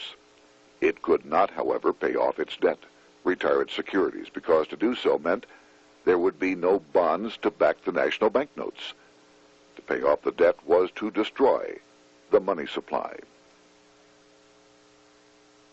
Later in 1863, Lincoln got some unexpected help from Tsar Alexander II of Russia. The Tsar, like Bismarck in Germany, knew what the international money changers were up to and had steadfastly refused to let them set up a central bank in Russia. If America survived and was able to remain out of their clutches, the Tsar's position would remain secure. If the bankers were successful at dividing America and giving the pieces back to Great Britain and France, both nations under control of their central banks, eventually they would threaten Russia again. So the Tsar gave orders that if either England or France actively intervened and gave aid to the South, Russia would consider such action as a declaration of war. He did the same with part of his Pacific Fleet and sent them to port in San Francisco. Lincoln was reelected the next year, 1864. Had he lived, he would surely have killed the national bank's money monopoly extracted from him during the war. On November 21st, 1864, he wrote a friend the following. The money power preys upon the nation in times of peace and conspires against it in times of adversity. It is more despotic than monarchy, more insolent than autocracy, more selfish than bureaucracy. Shortly before Lincoln was murdered, his former Secretary of Treasury, Salmon P. Chase, bemoaned his role in helping secure the passage of the National Banking Act only 1 year earlier. My agency in promoting the passage of the National Banking Act was the greatest financial mistake in my life. It has built up a monopoly which affects every interest in the country. On April 14, 1865, 41 days after his second inauguration and just 5 days after Lee surrendered to Grant at Appomattox, Lincoln was shot by John Wilkes Booth at Ford's Theater. Bismarck, Chancellor of Germany, lamented the death of Abraham Lincoln. The death of Lincoln was a disaster for Christendom. There was no man in the United States great enough to wear his boots. I fear that foreign bankers, with their craftiness and torturous tricks, will entirely corrupt the exuberant riches of America and use it systematically to corrupt modern civilization.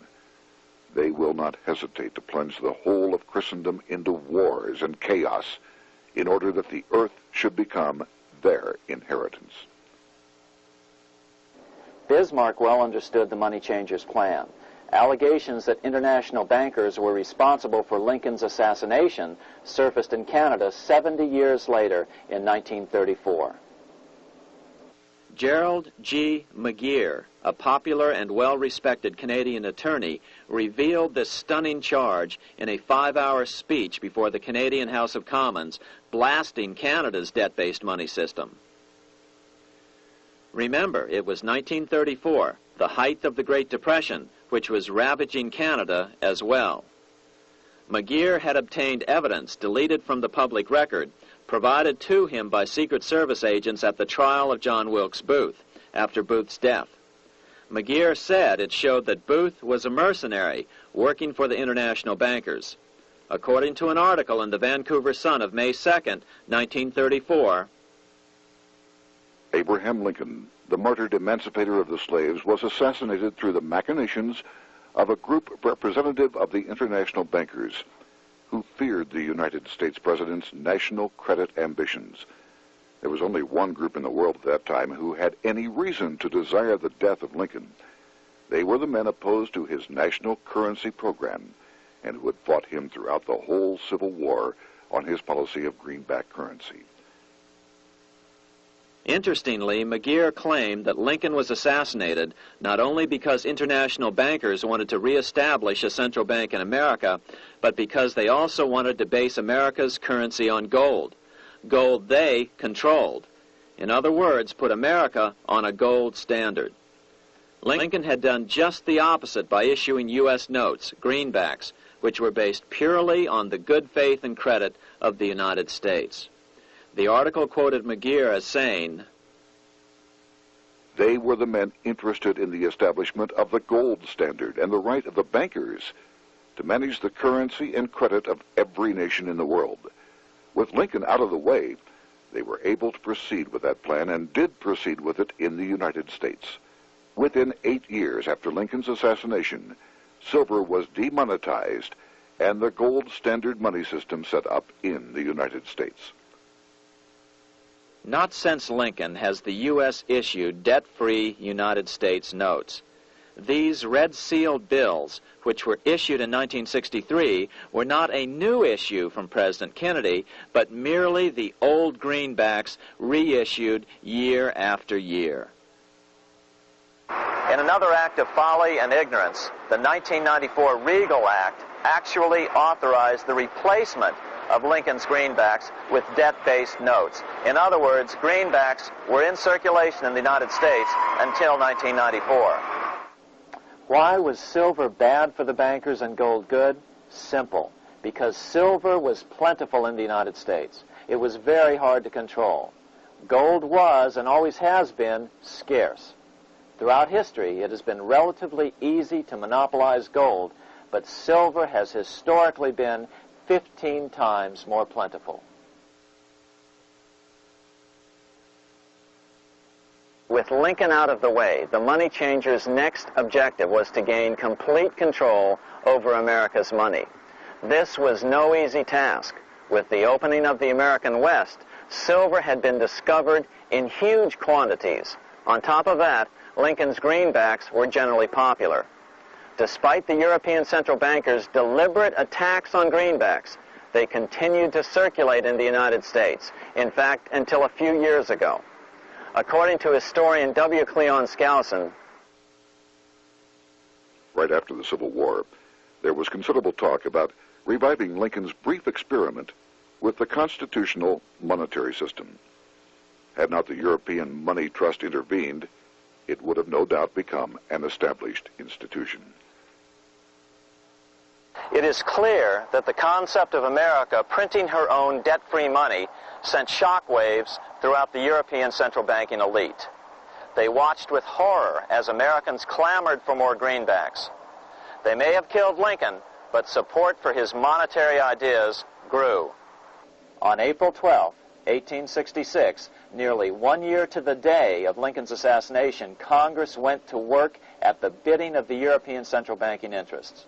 It passed the Contraction Act, authorizing the Secretary of the Treasury to begin to retire some of the greenbacks in circulation and thereby contract the money supply. Authors Theodore R. Thorin and Richard F. Warner explained the results of the money contraction in their classic book on the subject, The Truth in Money Book.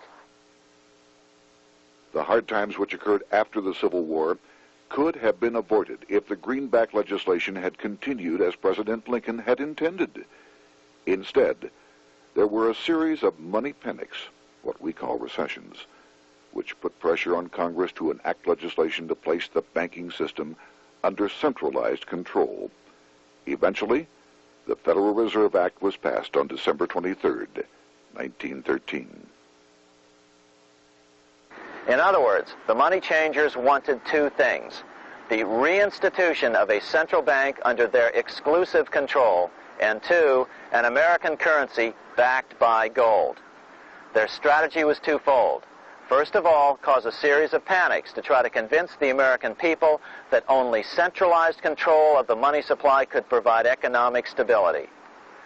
And secondly, remove so much money from the system that most Americans would be so desperately poor that they either wouldn't care or would be too weak to oppose the bankers.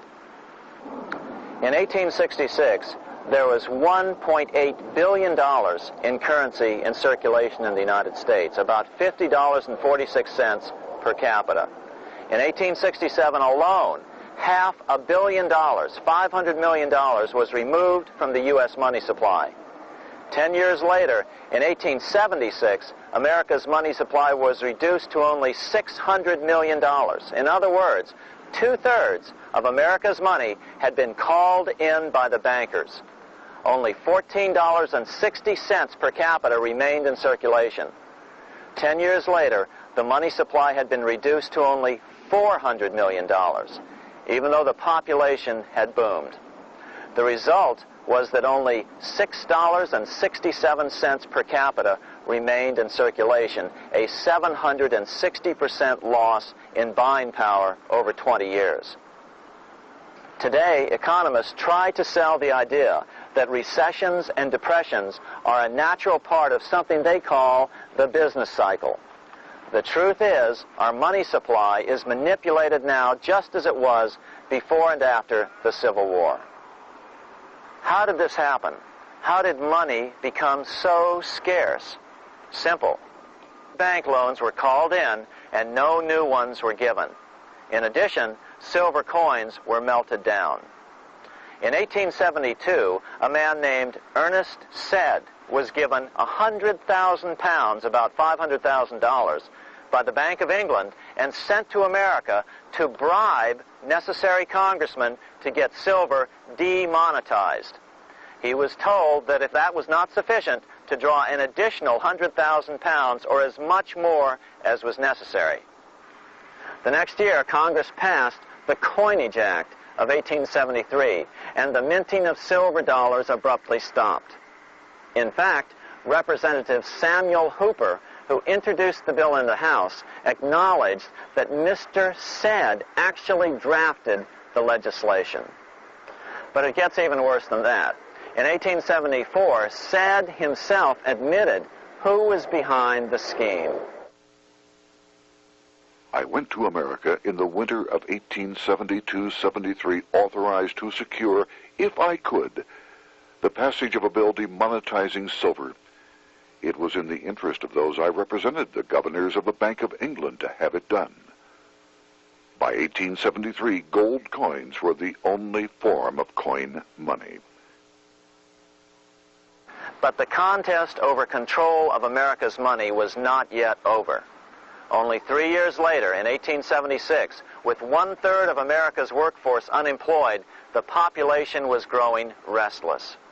People were clamoring for a return to the greenback money system of President Lincoln or a return to silver money, anything that would make money more plentiful.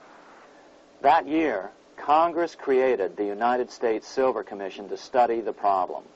Their report clearly blamed the monetary contraction on the national bankers.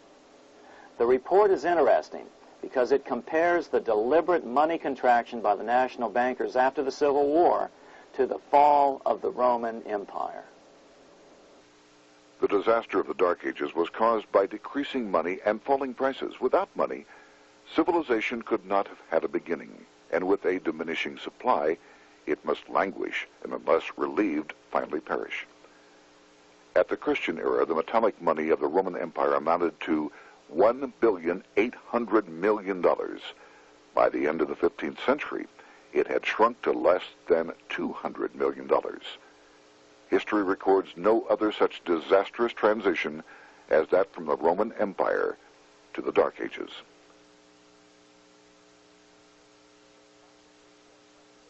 Despite this report by the Silver Commission, Congress took no action. The next year, 1877, riots broke out from Pittsburgh to Chicago. The torches of starving vandals lit up the sky. The bankers huddled to decide what to do. They decided to hang on. Now that they were back in control to a certain extent, they were not about to give it up. At the meeting of the American Bankers Association that year, they urged their membership to do everything in their power to put down the notion of a return to greenbacks. The ABA Secretary, James Buell, authored a letter to the members which blatantly called on the banks to subvert not only Congress, but the press. It is advisable to do all in your power to sustain such prominent daily and weekly newspapers, especially the agricultural and religious press, as will oppose the greenback issue of paper money, and that you will also withhold patronage from all applicants who are not willing to oppose the government issue of money. To repeal the act creating banknotes or to restore to circulation the government issue of money will be to provide the people with money and will therefore seriously affect our individual profits as bankers and lenders. See your congressman at once and engage him to support our interest that we may control legislation. As political pressure mounted in Congress for change, the press tried to turn the American people away from the truth. The New York Tribune put it this way on January 10th, 1878. The capital of the country is organized at last, and we will see whether Congress will dare to fly in its face. But it didn't work entirely. On February 28, 1878, Congress passed the Sherman Law, allowing the minting of a limited number of silver dollars, ending the 5-year hiatus. This did not end gold backing of the currency, however, nor did it completely free silver. Previous to 1873, anyone who brought silver to the U.S. Mint could have it struck into silver dollars free of charge. No longer. But at least some money began to flow back into the economy again. With no further threat to their control, the bankers loosened up on loans, and the post-Civil War depression was finally ended. 3 years later, the American people elected Republican James Garfield president. Garfield understood how the economy was being manipulated. As a congressman, he had been chairman of the Appropriations Committee and was a member of Banking and Currency. After his inauguration, he slammed the money changers publicly in 1881. Whoever controls the volume of money in any country is absolute master of all industry and commerce. And when you realize that the entire system is very easily controlled, one way or another, by a few powerful men at the top, you will not have to be told how periods of inflation and depression originate. Unfortunately, within a few weeks of making this statement, on July 2nd of 1881, he was assassinated.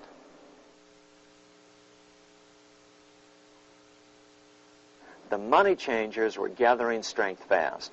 They began a periodic fleecing of the flock, as they called it, by creating economic booms followed by further depressions so they could buy up thousands of homes and farms for pennies on the dollar.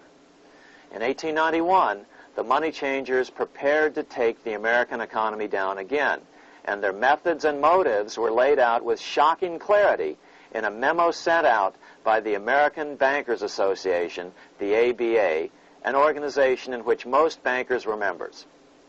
Notice that this memo called for bankers to create a depression on a certain date 3 years in the future. According to the Congressional Record, here's how it read in part. On September 1st, 1894, we will not renew our loans under any consideration. On September 1st, we will demand our money. We will foreclose and become mortgagees in possession. We can take 2/3 of the farms west of the Mississippi and thousands of them east of the Mississippi as well at our price. Then the farmers will become tenants, as in England. These depressions could be controlled because America was on the gold money standard. Since gold is scarce, it's one of the easiest commodities to manipulate. People wanted silver money legalized again so they could escape the stranglehold the money changers had on gold money. People wanted silver money reinstated, reversing Mr. Said's Act of 1873, by then called the Crime of 73. By 1896, the issue of more silver money had become the central issue in the presidential campaign. William Jennings Bryan, a senator from Nebraska, ran for president as a Democrat on the free silver issue. At the Democratic National Convention in Chicago, he made an emotional speech which won him the nomination entitled Crown of Thorns and Cross of Gold. Though Bryan was only 36 years old at the time, this speech is widely regarded as the most famous oration ever made before a political convention. In the dramatic conclusion, Bryan said, "We will answer their demand for a gold standard by saying to them, you shall not press down upon the brow of labor this crown of thorns. You shall not crucify mankind upon a cross of gold." The bankers lavishly supported the Republican candidate, William McKinley, who favored the gold standard. The resulting contest was amongst the most fiercely contested presidential races in American history. Bryan made over 600 speeches in 27 states. The McKinley campaign got manufacturers and industrialists to inform their employees that if Bryan were elected, all factories and plants would close and there would be no work. The ruse succeeded. McKinley beat Bryan by a small margin. Bryan ran for president again in 1900 and in 1908, but fell short each time. During the 1912 Democratic Convention, Bryan was a powerful figure who helped Woodrow Wilson win the nomination. When Wilson became president, he appointed Bryan as Secretary of State, but Bryan soon became disenchanted with the Wilson administration.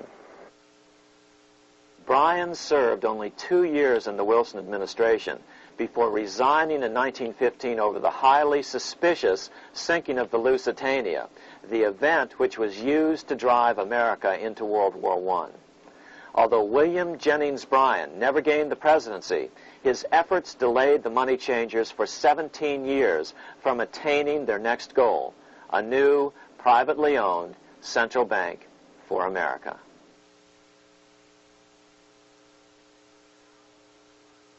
Now it was time for the money changers to get back to the business of a new private central bank for America. During the early 1900s, men like J.P. Morgan led the charge. One final panic would be necessary to focus the nation's attention on the supposed need for a central bank. The rationale was that only a central bank can prevent bank failures. Morgan was clearly the most powerful banker in America and a suspected agent for the Rothschilds. Morgan had helped finance John D. Rockefeller's Standard Oil empire. He had also helped finance the monopolies of Edward Harriman in railroads, of Andrew Carnegie in steel, and of others in numerous industries.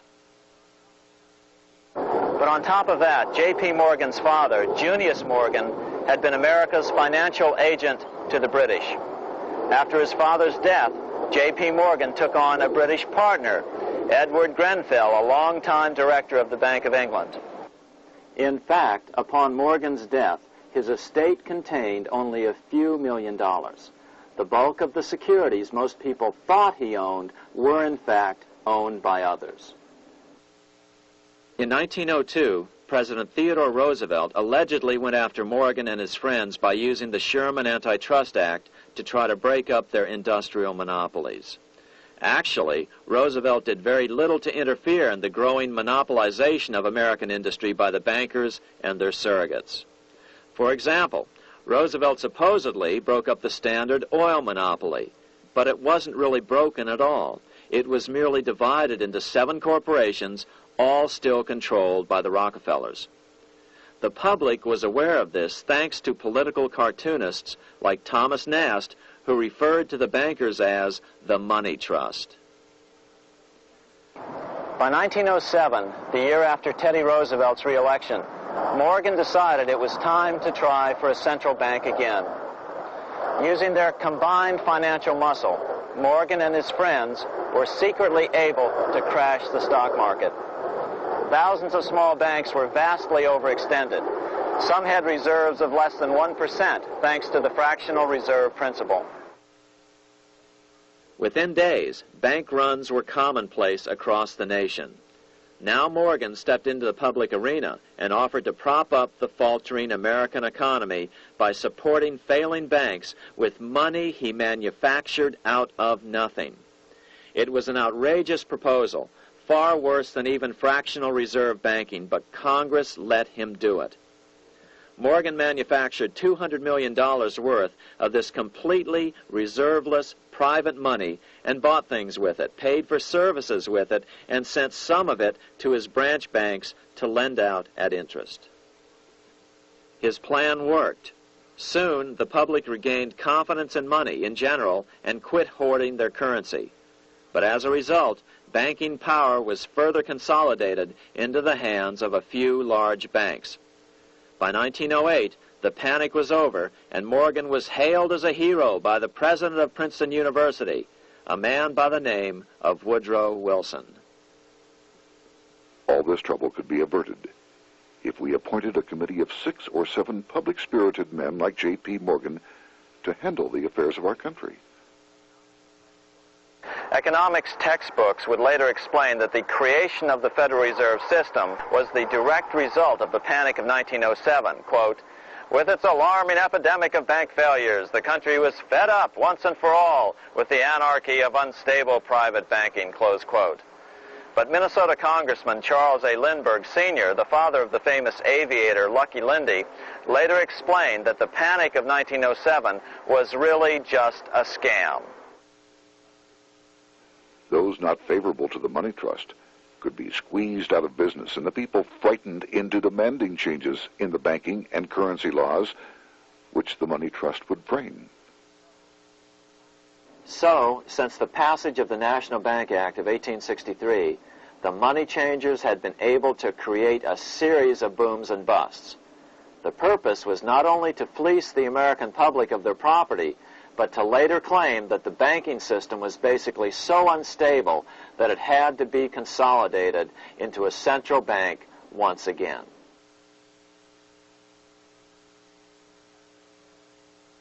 After the crash, Teddy Roosevelt, in response to the panic of 1907, signed into law a bill creating something called the National Monetary Commission. The commission was to study the banking problem and make recommendations to Congress. Of course, the commission was packed with Morgan's friends and cronies. The chairman was a man named Senator Nelson Aldrich from Rhode Island. Aldrich represented the Newport, Rhode Island homes of America's richest banking families. His daughter married John D. Rockefeller, Jr., and together they had 5 sons: John, Nelson, who would become vice president in 1974, Lawrence, Winthrop, and David, the head of the Council on Foreign Relations and former chairman of Chase Manhattan Bank. As soon as the National Monetary Commission was set up, Senator Aldrich immediately embarked on a 2-year tour of Europe, where he consulted at length with the private central bankers in England, France, and Germany. The total cost of his trip alone to the taxpayers was $300,000, an astronomical sum in those days. Shortly after his return, on the evening of November 22nd, 1910, some of the wealthiest and most powerful men in America boarded Senator Aldrich's private rail car and in the strictest secrecy journeyed to this place, Jekyll Island, off the coast of Georgia. With the group came Paul Warburg. Warburg had been given a $500,000 per year salary to lobby for the passage of a privately owned central bank in America by the investment firm Kuhn, Loeb & Company. Warburg's partner in this firm was a man named Jacob Schiff, the grandson of the man who shared the Green Shield house with the Rothschild family in Frankfurt. Schiff, as we'll find out later, was in the process of spending $20 million to finance the overthrow of the Tsar in Russia. These 3 European banking families, the Rothschilds, the Warburgs, and the Schiffs, were interconnected by marriage down through the years, just as their American banking counterparts, the Morgans, Rockefellers, and Aldriches were. Secrecy was so tight that all 7 primary participants were cautioned to use only first names to prevent servants from learning their identities. Years later, one participant, Frank Vanderlip, president of National City Bank of New York and a representative of the Rockefeller family, confirmed the Jekyll Island trip in a February 9, 1935 edition of the Saturday Evening Post. I was as secretive, indeed as furtive as any conspirator. Discovery we knew simply must not happen, or else all our time and effort would be wasted. If it were to be exposed that our particular group had got together and written a banking bill, that bill would have no chance whatever of passage by Congress. The participants came here to figure out how to solve their major problem, how to bring back a privately owned central bank. But there were other problems that needed to be addressed as well. First of all, the market share of the big national banks was shrinking fast. In the first 10 years of the century, the number of U.S. banks had more than doubled to over 20,000. By 1913, only 29% of all banks were national banks, and they held only 57% of all deposits. As Senator Aldrich later admitted in a magazine article, before passage of this act, the New York bankers could only dominate the reserves of New York. Now, we are able to dominate the bank reserves of the entire country. therefore, something had to be done to bring these new banks under their control. As John D. Rockefeller put it, quote, competition is sin, close quote. Secondly, the nation's economy was so strong that corporations were starting to finance their expansions out of profits instead of taking out huge loans from large banks. In the first 10 years of the new century, 70% of corporate funding came from profits. In other words, American industry was becoming independent of the money changers, and that trend had to be stopped. All the participants knew that these problems could be hammered out into a workable solution, but perhaps their biggest problem was a public relations problem, the name of the new bank. That discussion took place right here in this room, one of the many conference rooms in this sprawling hotel, today known as the Jekyll Island Club Hotel. Aldrich believed that the word bank should not even appear in the name. Warburg wanted to call the legislation the National Reserve Bill or the Federal Reserve Bill. The idea here was to give the impression that the purpose of the new central bank was to stop bank runs, but also to conceal its monopoly character. However, it was Aldrich, the egotistical politician, who insisted it be called the Aldrich Bill. After 9 days at Jekyll Island, the group dispersed. The new central bank would be very similar to the old Bank of the United States. It would be given a monopoly over U.S. currency and create that money out of nothing. How does the Fed create money out of nothing? It's a four-step process. But first, a word on bonds. Bonds are simply promises to pay, or government IOUs. People buy bonds to get a secure rate of interest. At the end of the term of the bond, the government repays the bond plus interest, and the bond is destroyed. There are about $3.6 trillion worth of these loans or bonds at present. Now, here's the Fed money-making process. Step 1. The Federal Open Market Committee approves the purchase of U.S. bonds on the open market. Step 2. The bonds are purchased by the Fed from whoever is offering them for sale on the open market. Step 3. The Fed pays for the bonds with electronic credits to the seller's bank, which in turn credits the seller's bank account. The trick is that these credits are based on nothing. The Fed just creates them. Step 4. The banks use these deposits as reserves. They can loan out over 10 times the amount of their reserves to new borrowers, all at interest. In this way, a Fed purchase of, say, $1 million worth of bonds gets turned into over $10 million in bank accounts. The Fed, in effect, creates 10% of this totally new money, and the banks create the other 90%. To reduce the amount of money in the economy, the process is just reversed.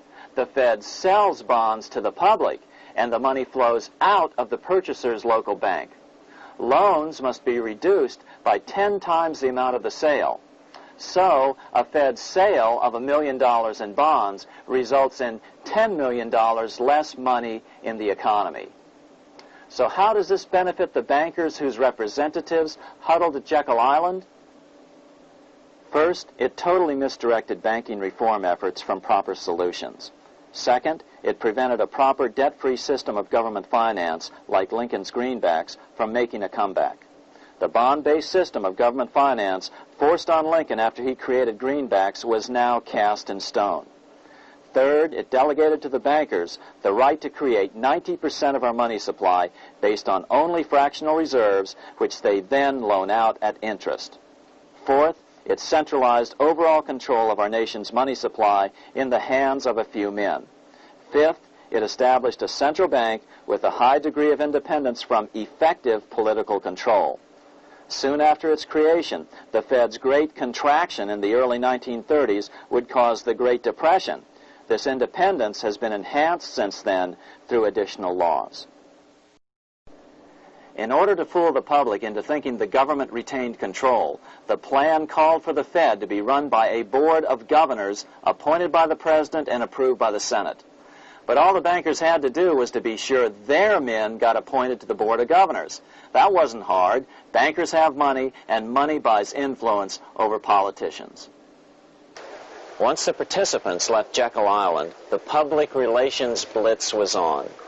The big New York banks put together an educational fund of $5 million to finance professors at respected universities to endorse the new bank. Woodrow Wilson at Princeton was one of the first to jump on the bandwagon. But the bankers' subterfuge didn't work. The Aldrich Bill was quickly identified as the bankers' bill, a bill to benefit only what became known as the money trust. As Congressman Lindbergh put it during the congressional debate, the Aldrich Plan is the Wall Street plan. It means another panic, if necessary, to intimidate the people. Aldrich, paid by the government to represent the people, proposes a plan for the trusts instead. Seeing they didn't have the votes to win in Congress, the Republican leadership never brought the Aldrich bill to a vote.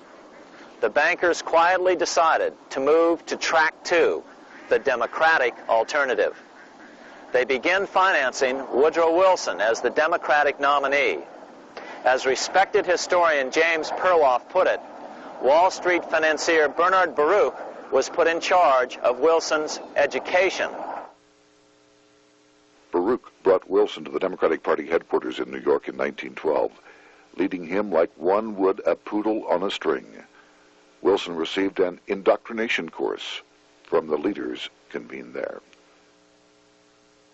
So now the stage was set. The money changers were poised to install their privately owned central bank once again. The damage President Andrew Jackson had done 76 years earlier had been only partly repaired with the passage of the National Bank Act during the Civil War. Since then, the battle had raged on across the decades. The Jacksonians became the greenbackers, who became the hardcore supporters of William Jennings Bryan.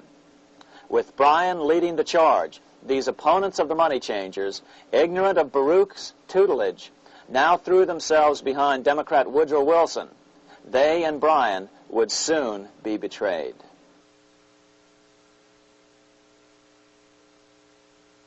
During the presidential campaign, the Democrats were careful to pretend to oppose the Aldrich bill. As Representative Lewis McFadden, himself a Democrat, as well as chairman of the House Banking and Currency Committee, explained it 20 years after the fact. The Aldrich bill was condemned in the platform. When Woodrow Wilson was nominated, the men who ruled the Democratic Party promised the people that if they were returned to power, there would be no central bank established here while they held the reins of government. 13 months later, that promise was broken, and the Wilson administration, under the tutelage of those sinister Wall Street figures who stood behind Colonel House, established here in our free country the worm-eaten, monarchical institution of the King's Bank, to control us from the top downward and to shackle us from the cradle to the grave. Once Wilson was elected, Morgan, Warburg, Baruch, and company advanced a new plan, which Warburg named the Federal Reserve System. The Democratic leadership hailed the new bill, called the Glass-Owen Bill, as something radically different from the Aldrich Bill.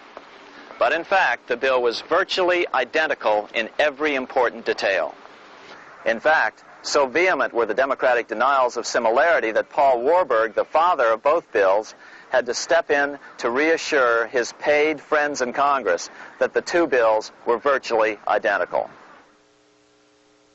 Brushing aside the external differences affecting the shells, we find the kernels of the two systems very closely resembling and related to one another. But that admission was for private consumption only. Publicly, the money trust trotted out Senator Aldrich and Frank Vanderlip, the president of Rockefeller's National City Bank of New York and one of the Jekyll Island 7, to oppose the new Federal Reserve System. Years later, however, Vanderlip admitted in the Saturday Evening Post that the two measures were virtually identical. Although the Aldrich Federal Reserve Plan was defeated when it bore the name Aldrich, nevertheless, its essential points were all contained in the plan that finally was adopted. As Congress neared a vote, they called Ohio attorney Alfred Crozier to testify. Crozier noted the similarities between the Aldrich bill and the Glass-Owen bill. The bill grants just what Wall Street and the big banks for 25 years have been striving for: private instead of public control of currency. It, the Glass-Owen bill, does this as completely as the Aldrich bill. Both measures rob the government and the people of all effective control over the public's money and vest in the banks exclusively the dangerous power to make money among the people scarce or plenty. During the debate on the measure, senators complained that the big banks were using their financial muscle to influence the outcome. "There are bankers in this country who are enemies of the public welfare," said one senator. What an understatement. Despite the charges of deceit and corruption, the bill was finally snuck through the Senate on December 22, 1913, after most senators had left town for the holidays, after having been assured by the leadership that nothing would be done until long after the Christmas recess. On the day the bill was passed, Congressman Lindbergh prophetically warned his countrymen that this act establishes the most gigantic trust on earth. When the President signs this bill, the invisible government by the monetary power will be legalized. The people may not know it immediately, but the day of reckoning is only a few years removed. The worst legislative crime of the ages is perpetrated by this banking bill. On top of all this, only weeks earlier, Congress had finally passed a bill legalizing income tax. Why was the income tax law important? Because bankers finally had in place a system which would run up a virtually unlimited federal debt. How would the interest on this debt be repaid? Never mind the principal. Remember, a privately owned central bank creates the principal out of nothing. The federal government was small then. Up to then, it had subsisted merely on tariffs and excise taxes. No, just as with the Bank of England, the interest payments had to be guaranteed by direct taxation of the people.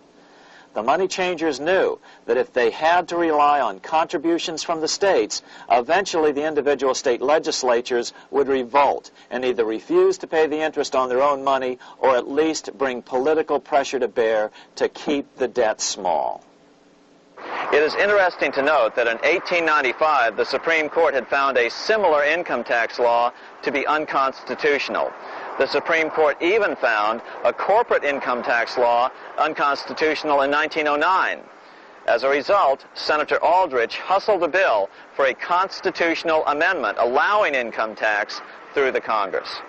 The proposed 16th Amendment to the Constitution was then sent to the state legislatures for approval. But some critics claim that the 16th Amendment was never ratified by the necessary 3/4 of the states. In other words, the 16th Amendment may not be legal. But the money changers were in no mood to debate the fine points. By October of 1913, Senator Aldrich had hustled the income tax bill through Congress. Without the power to tax the people directly and bypass the states, the Federal Reserve Bill would be far less useful to those who wanted to drive America deeply into their debt. A year after the passage of the Federal Reserve Bill, Congressman Lindbergh explained how the Fed created what we have come to call the business cycle and how they use it to their advantage.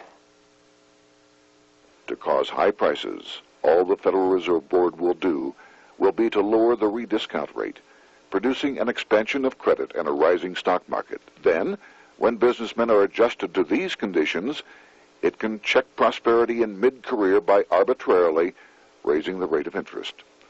It can cause the pendulum of a rising and falling market to swing gently back and forth by slight changes in the discount rate, or cause violent fluctuations by a greater rate variation. And in either case, It will possess inside information as to financial conditions and advanced knowledge of the coming change, either up or down. This is the strangest, most dangerous advantage ever placed in the hands of a special privileged class by any government that ever existed. The system is private, conducted for the sole purpose of obtaining the greatest possible profits from the use of other people's money. They know in advance when to create panics to their advantage. They also know when to stop panic. Inflation and deflation work equally well for them when they control finance. Congressman Lindbergh was correct on all points. What he didn't realize was that most European nations had already fallen prey to the central bankers decades or centuries earlier. But he also mentions the interesting fact that only 1 year later the Fed had cornered the market in gold. This is how he put it, quote, "Already the Federal Reserve banks have cornered the gold and gold certificates," close quote. But Congressman Lindbergh was not the only critic of the Fed. Congressman Lewis McFadden, the chairman of the House Banking and Currency Committee from 1920 to 1931, remarked that the Federal Reserve Act brought about a superstate controlled by international bankers and international industrialists acting together to enslave the world for their own pleasure. Notice how McFadden saw the international character of the stockholders of the Federal Reserve. Another chairman of the House Banking and Currency Committee in the 1960s, Wright Patman from Texas, put it this way. In the United States today, we have in effect two governments. We have the duly constituted government, then we have an independent, uncontrolled, and uncoordinated government in the Federal Reserve System, operating the money powers which are reserved to Congress by the Constitution. Even the inventor of the electric light, Thomas Edison, joined the fray in criticizing the system of the Federal Reserve. If our nation can issue a dollar bond, it can issue a dollar bill. The element that makes the bond good makes the bill good also. The difference between the bond and the bill is the bond lets money brokers collect twice the amount of the bond and an additional 20%, whereas the currency pays nobody but those who contribute directly in some useful way. It is absurd to say that our country can issue $30 million in bonds and not $30 million in currency. Both are promises to pay, but one promise fattens the usurers and the other helps the people. 3 years after the passage of the Federal Reserve Act, even President Wilson began to have second thoughts about what had been unleashed during his first term in office.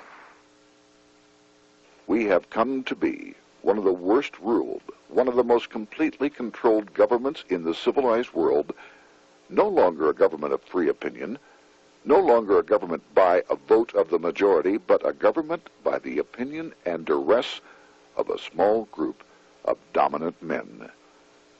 Some of the biggest men in the United States in the field of commerce and manufacture are afraid of something.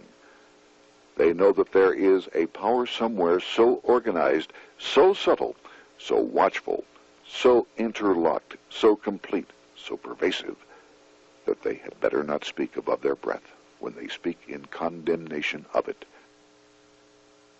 Before his death in 1924, President Wilson realized the full extent of the damage he had done to America when he confessed, "I have unwittingly ruined my government." So finally, the money changers, those who profit by manipulating the amount of money in circulation, had their privately owned central bank installed again in America. The major newspapers, which they also owned, hailed passage of the Federal Reserve Act of 1913, telling the public that now depressions could be scientifically prevented. The fact of the matter was that now depressions could be scientifically created.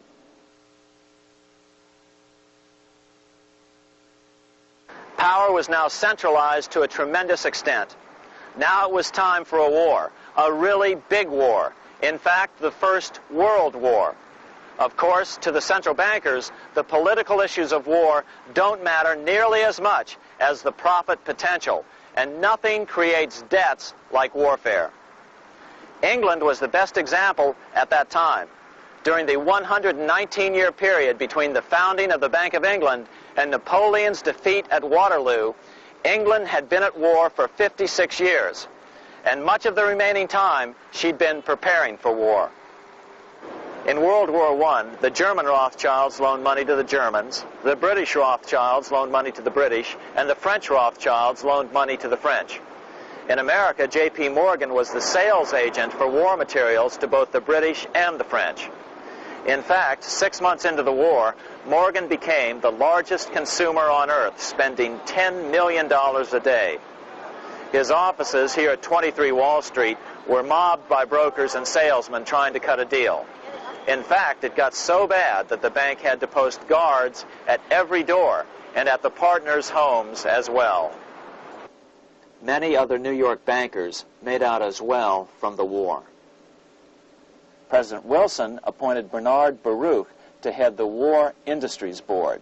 According to historian James Perloff, both Baruch and the Rockefellers profited by some $200 million during the war. But profits were not the only motive. There was also revenge. The money changers never forgave the czars for their support of Lincoln during the Civil War. Also, Russia was the last major European nation to refuse to give in to the privately owned central bank scheme. 3 years after World War I broke out, the Russian Revolution toppled the Tsar and installed the scourge of communism. Jacob Schiff of Kuhn Loeb and Company bragged from his deathbed that he had spent $20 million towards the defeat of the Tsar. Money was funneled from England to support the revolution as well. Why would some of the richest men in the world financially back communism, the system that was openly vowing to destroy the so-called capitalism that made them wealthy? Researcher Gary Allen explained it this way.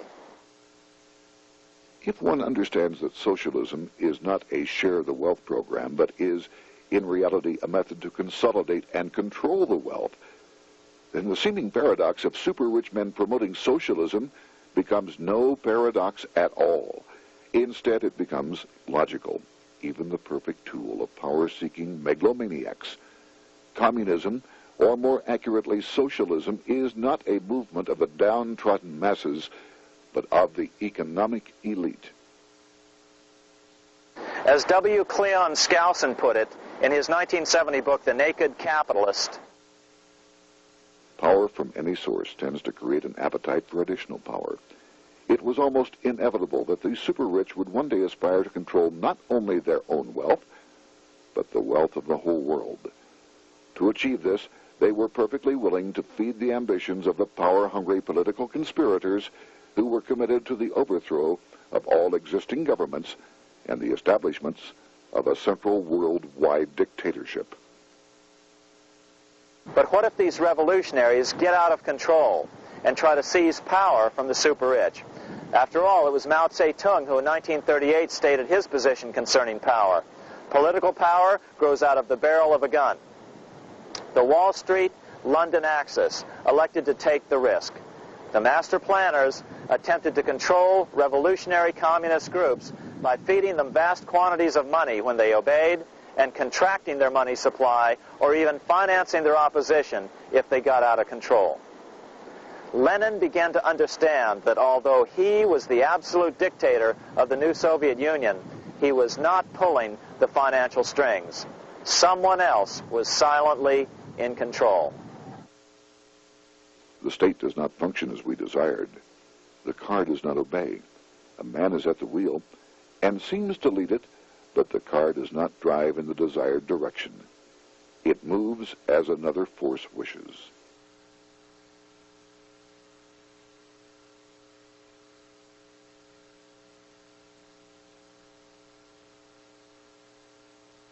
Who is behind it? Representative Louis T. McFadden, the chairman of the House Banking and Currency Committee throughout the 1920s and into the Great Depression years of the 1930s, explained it this way. The course of Russian history has indeed been greatly affected by the operations of international bankers. The Soviet government has been given United States Treasury funds by the Federal Reserve Board, acting through the Chase Bank. England has drawn money from us through the Federal Reserve banks and has relent it at high rates of interest to the Soviet government. The Dnipro Dam was built with funds unlawfully taken from the United States Treasury by the corrupt and dishonest Federal Reserve Board and the Federal Reserve banks. In other words, the Fed and the Bank of England, at the behest of the international bankers who controlled them, were creating a monster, one which would fuel 7 decades of unprecedented communist revolution, warfare, and most importantly, debt. In case you think there's some chance that the money changers got communism going and then lost control, in 1992, the Washington Times reported that Russian President Boris Yeltsin was upset that most of the incoming foreign aid was being siphoned off, quote, straight back into the coffers of Western banks in debt service, close quote. No one in his right mind would claim that a war as large as World War I had a single cause. Wars are complex things with many causative factors. But on the other hand, it would also be equally foolish to ignore as a prime cause of World War I those who would profit the most from the war. The role of the money changers is no wild conspiracy theory. They had a motive, a short-ranged, self-serving motive, as well as a long-range political motive of advancing totalitarian governments, with the money changers maintaining the financial clout to control whatever politician might emerge as the leader. Next, we'll see what the money changers' ultimate political goal is for the world.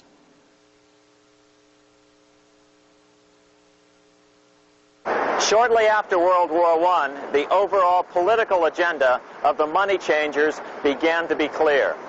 Now that they controlled national economies individually, the next step was the ultimate form of consolidation, world government.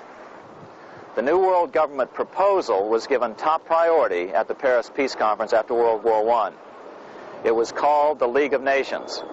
But much to the surprise of Paul Warburg and Bernard Baruch, who attended the peace conference with President Wilson, the world was not yet ready to dissolve national boundaries. Nationalism still beats strong in the human breast. For example, Lord Curzon, the British Foreign Secretary, called the League of Nations a good joke, even though it was the stated policy of the British government to support it. To the humiliation of President Wilson, the U.S. Congress wouldn't ratify the League either. Despite the fact that it had been ratified by many other nations, without money flowing from the U.S. Treasury, the League died. After World War I, the American public had grown tired of the internationalist policies of Democrat Woodrow Wilson. In the presidential election of 1920, Republican Warren Harding won a landslide victory with over 60% of the vote. Harding was an ardent foe of both Bolshevism and the League of Nations.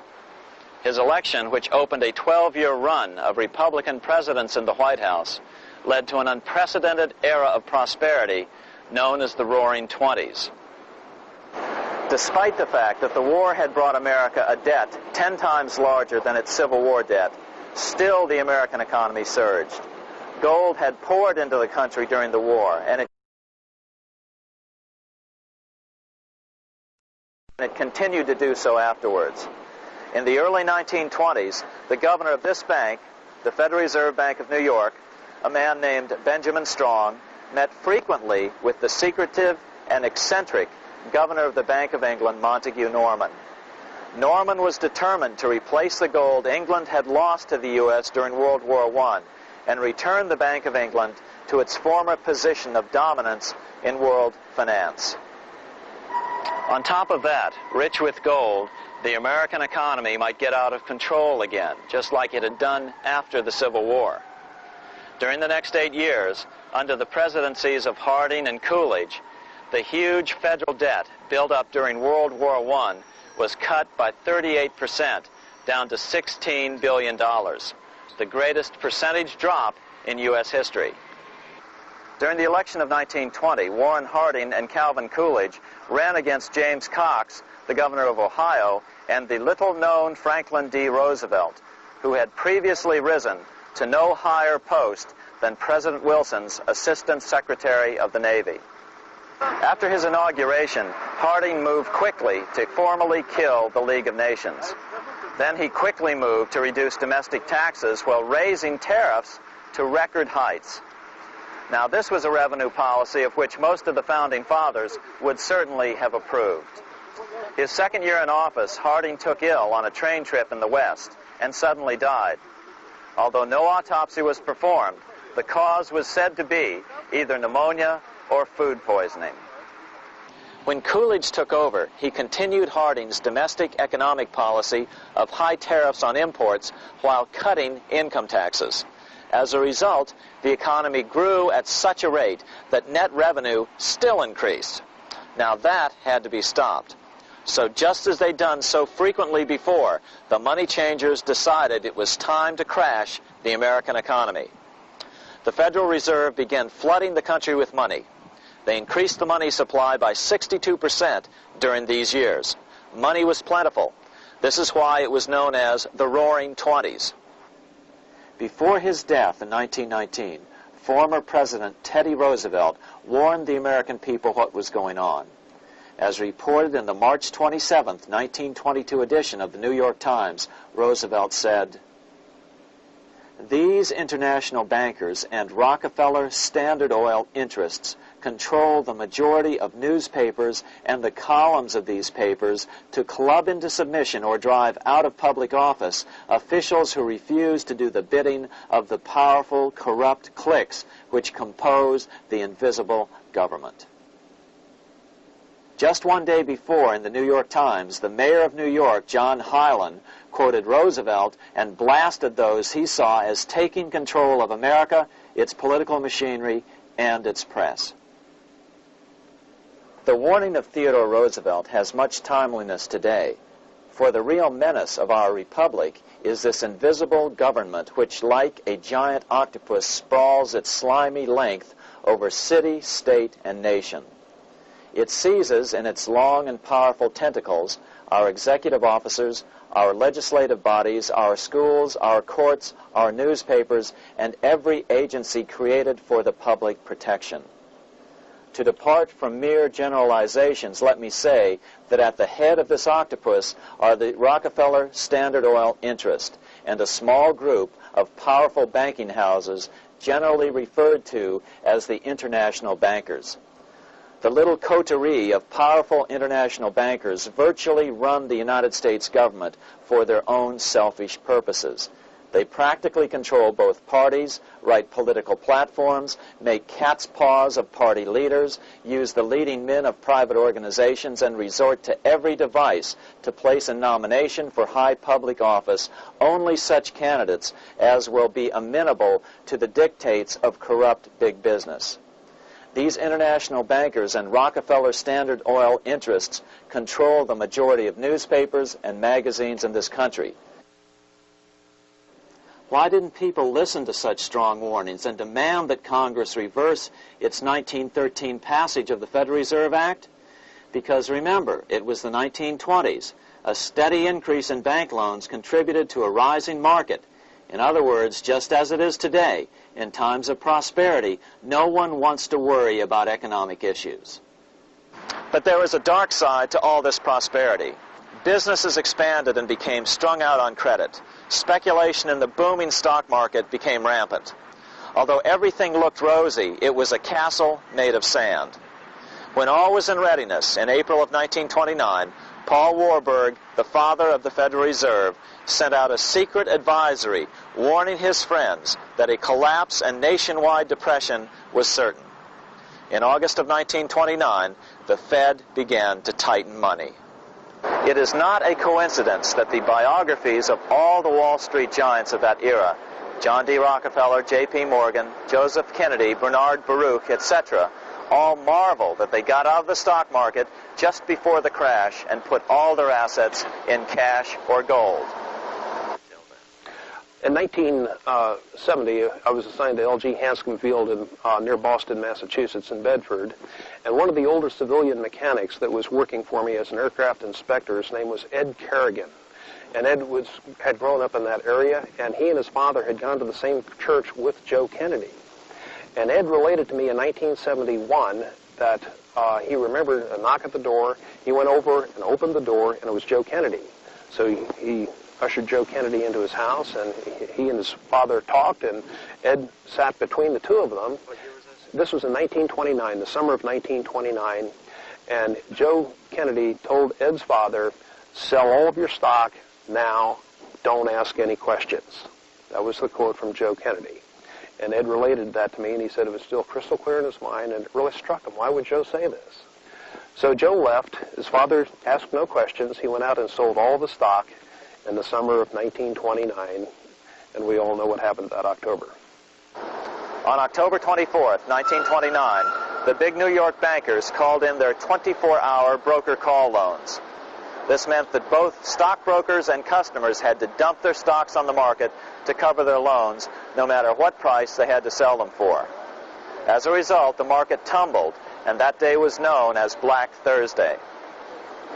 According to John Kenneth Galbraith, writing in The Great Crash, 1929, at the height of the selling frenzy, Bernard Baruch brought Winston Churchill into the visitors' gallery of the New York Stock Exchange here to witness the panic and impress him with his power over the wild events down on the floor. Congressman Louis McFadden, chairman of the House Committee on Banking and Currency from 1920 to 1931, knew who to blame. He accused the Fed and the international bankers of orchestrating the crash. It was not accidental. It was a carefully contrived occurrence. The international bankers sought to bring about a condition of despair here so that they might emerge as rulers of us all. But McFadden went even farther. He openly accused them of causing the crash in order to steal America's gold. In February 1931, in the midst of the Depression, he put it this way.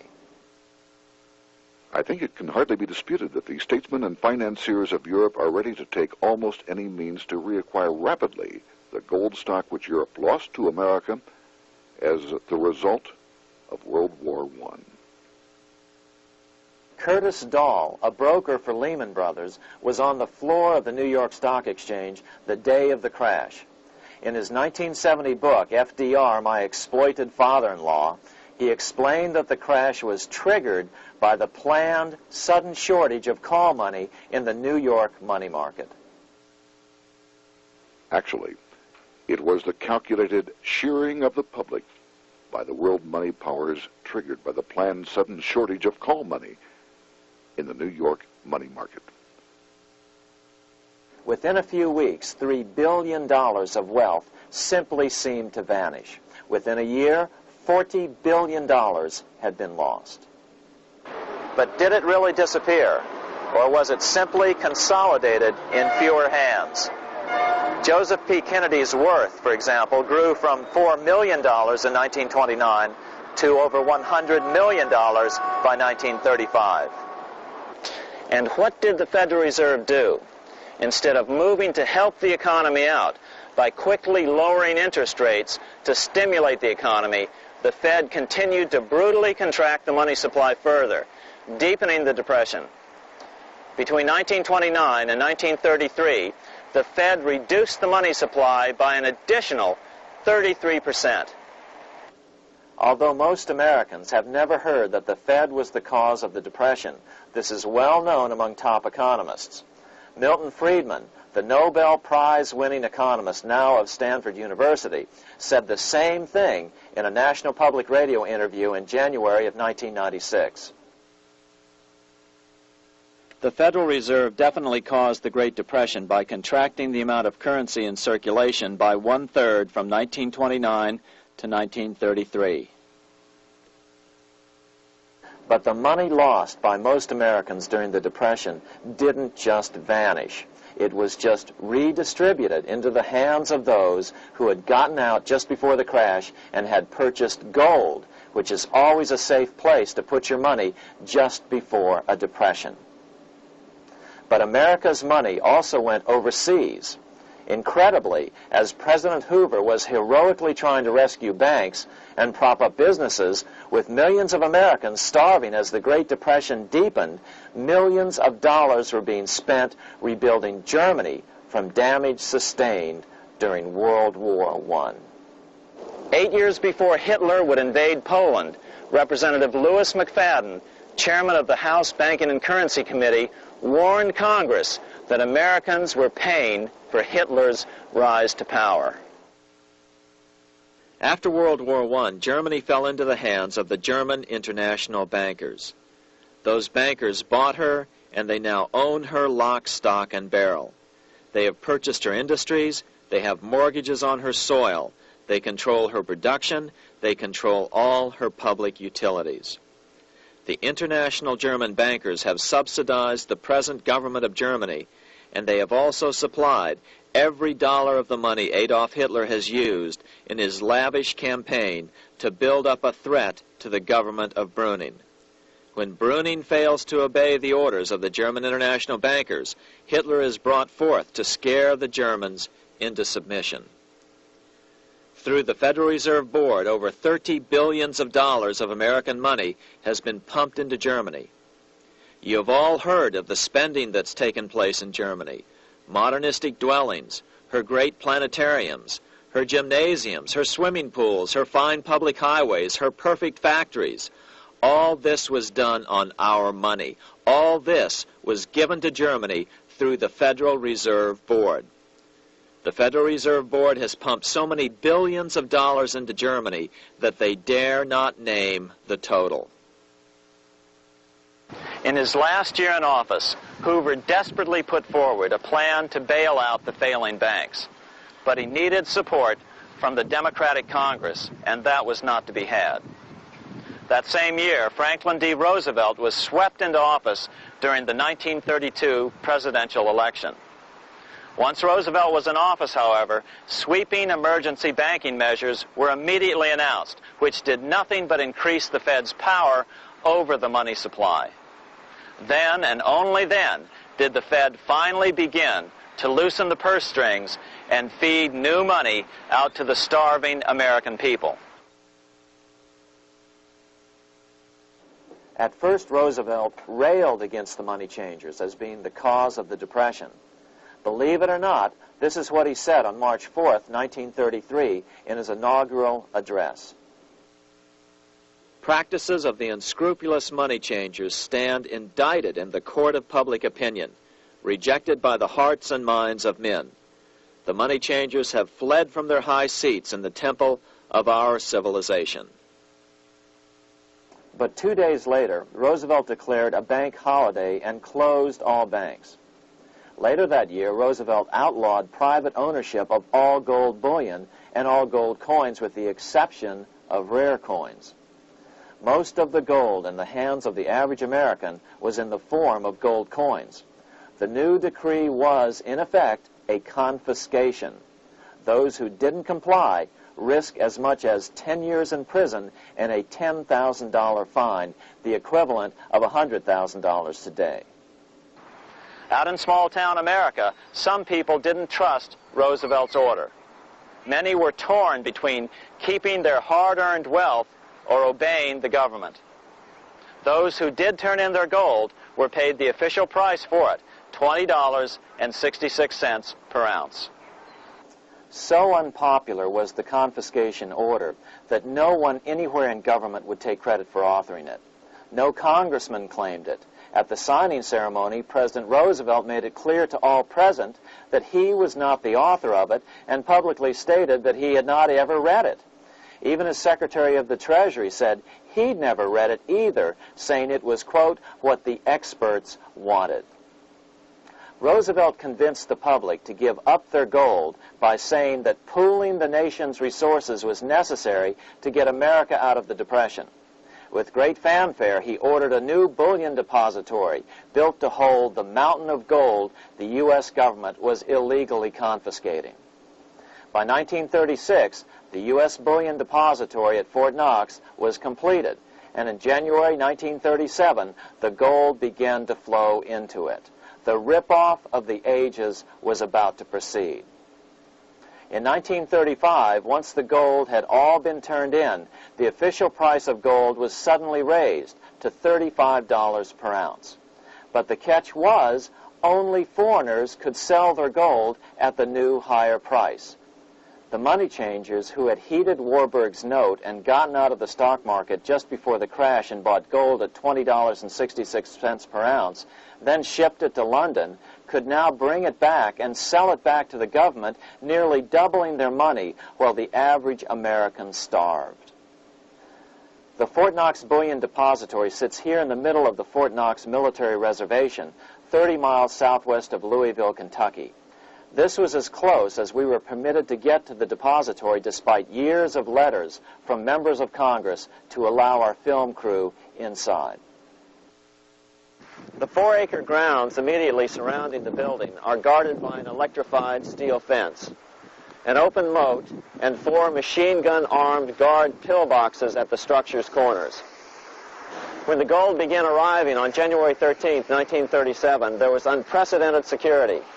Thousands of official guests watched the arrival of a 9-car train from Philadelphia, guarded by armed soldiers, postal inspectors, Secret Servicemen, and guards from the U.S. Mint. It was all great theater. America's gold supply from across the land had been pooled, supposedly for the public benefit, and then safely tucked into Fort Knox. But all that security would soon be breached by the government itself. Now the stage was set for a really big war, one which would pile up debt far beyond that of World War I.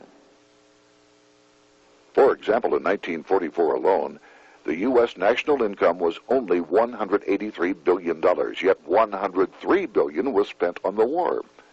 This was 30 times the spending rate during World War I.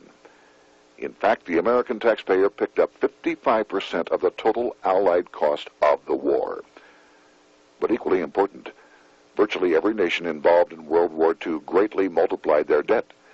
In the U.S., for example, federal debt went from $43 billion in 1940 up to $257 billion in 1950, an increase of 598%.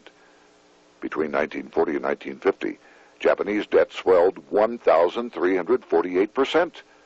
French debt grew 583%, and Canadian debt soared 417%. After the war, the world was now divided into 2 economic camps: communist command economies on the one hand versus monopoly capitalists on the other, set to fight it out in one perpetual and highly profitable arms race. It was finally time for the central bankers to embark in earnest on their 3-step plan to centralize the economic systems of the entire world and finally bring about their global government or New World Order. The phases of this plan were: Step 1, central bank domination of national economies worldwide. Step 2, centralize regional economies through organizations such as the European Monetary Union and regional trade unions such as NAFTA.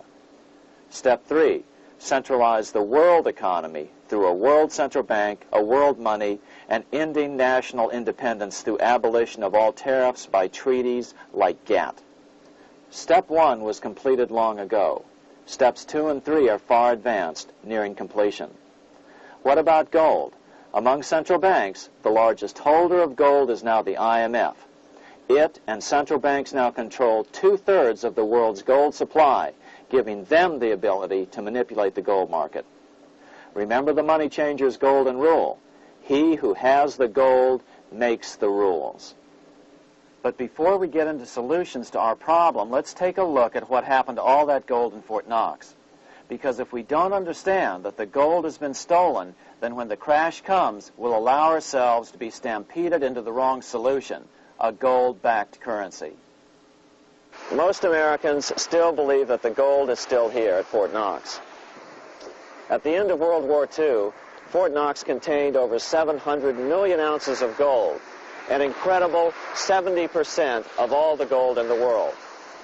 How much remains? No one knows. Despite the fact that federal law requires an annual physical audit of Fort Knox gold, the Treasury has consistently refused to conduct one. The truth is that a reliable audit of whatever remains here has not been conducted since President Eisenhower ordered one in 1953. Where did America's gold in Fort Knox go? Over the years, it was sold off to European money changers at the $35 per ounce price. Remember, this was during a time when it was illegal for Americans to buy any of their own gold from Fort Knox. In fact, there was a very infamous case where the Firestone family set up a string of dummy corporations to purchase Fort Knox gold and keep it in Switzerland, never hitting U.S. shores. They were eventually caught, however, and successfully prosecuted. Finally, by 1971, all the pure gold had been secretly removed from Fort Knox, drained back to London. Once the gold was gone from Fort Knox, President Nixon closed the gold window by repealing Roosevelt's Gold Reserve Act of 1934, finally making it legal once again for Americans to buy gold. Naturally, gold prices immediately began to soar. 9 years later, gold sold for $880 per ounce, 25 times what the gold in Fort Knox was sold for.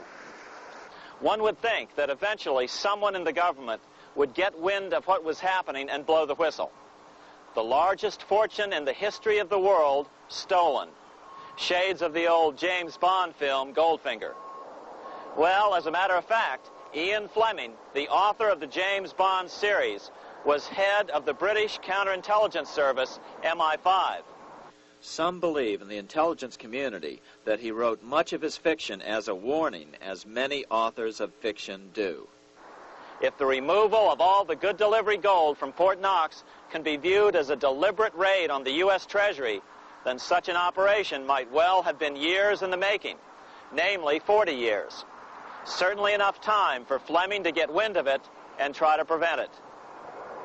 So just how did the story of the Fort Knox gold robbery get out? It all started with an article in a New York periodical in 1974. The article charged that the Rockefeller family was manipulating the Federal Reserve to sell off Fort Knox gold at bargain basement prices to anonymous European speculators. 3 days later, the anonymous source of the story, Louise Auchincloss Boyer, mysteriously fell to her death from the window of her 10th floor apartment in New York. How would Mrs. Boyer have known of the Rockefeller connection to the Fort Knox gold heist? She was the longtime secretary of Nelson Rockefeller. For the next 14 years, this man, Ed Durrell, a wealthy Ohio industrialist, devoted himself to a quest for the truth concerning the Fort Knox gold. He wrote thousands of letters to over 1,000 government and banking officials, trying to find out how much gold was really left and where the rest of it had gone. Edith Roosevelt, the granddaughter of President Teddy Roosevelt, questioned the actions of the government in a March 1975 edition of the New Hampshire Sunday News. Allegations of missing gold from our Fort Knox vaults are being widely discussed in European financial circles. But what is puzzling is that the administration is not hastening to demonstrate conclusively that there is no cause for concern over our gold treasure, if indeed it is in a position to do so. Unfortunately, Ed Durrell never did accomplish his primary goal, a full audit of the gold reserves in Fort Knox. It's incredible that the world's greatest treasure has had little accounting or auditing. This gold belonged to the American people, not the Federal Reserve and their foreign owners. One thing is certain, the government could blow all of this speculation away in a few days with a well-publicized audit under the searing lights of media cameras. It has chosen not to do so. One must conclude that they are afraid of the truth such an audit would reveal. What is the government so afraid of? Here's the answer. When President Ronald Reagan took office in 1981, his conservative friends urged him to study the feasibility of returning to a gold standard as the only way to curb government spending. It sounded like a reasonable alternative, so President Reagan appointed a group of men called the Gold Commission to study the situation and report back to Congress. What Reagan's Gold Commission reported back to Congress in 1982 was the following shocking revelation concerning gold. The U.S. Treasury owned no gold at all. All the gold that was left in Fort Knox was now owned by the Federal Reserve, a group of private bankers, as collateral against the national debt. The truth of the matter is that never before has so much money been stolen from the hands of the general public and put into the hands of a small group of private investors, the money changers.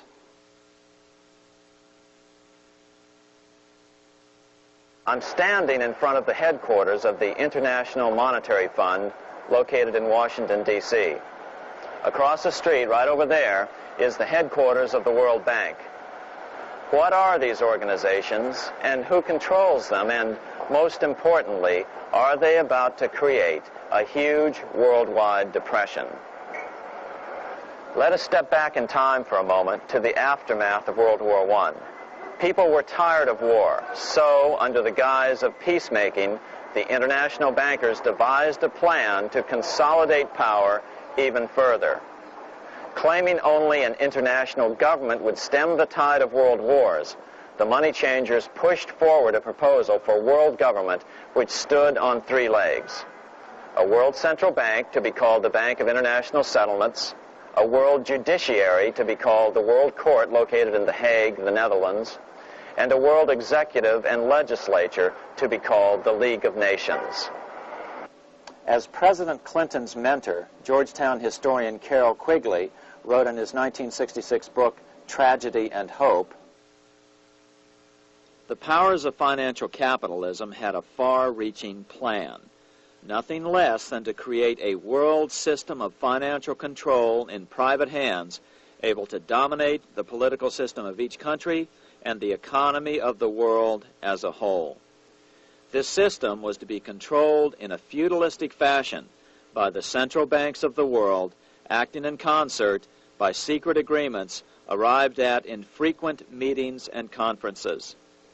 The apex of the system was to be the Bank for International Settlements in Bâle, Switzerland, a private bank owned and controlled by the world central banks, which were themselves private corporations.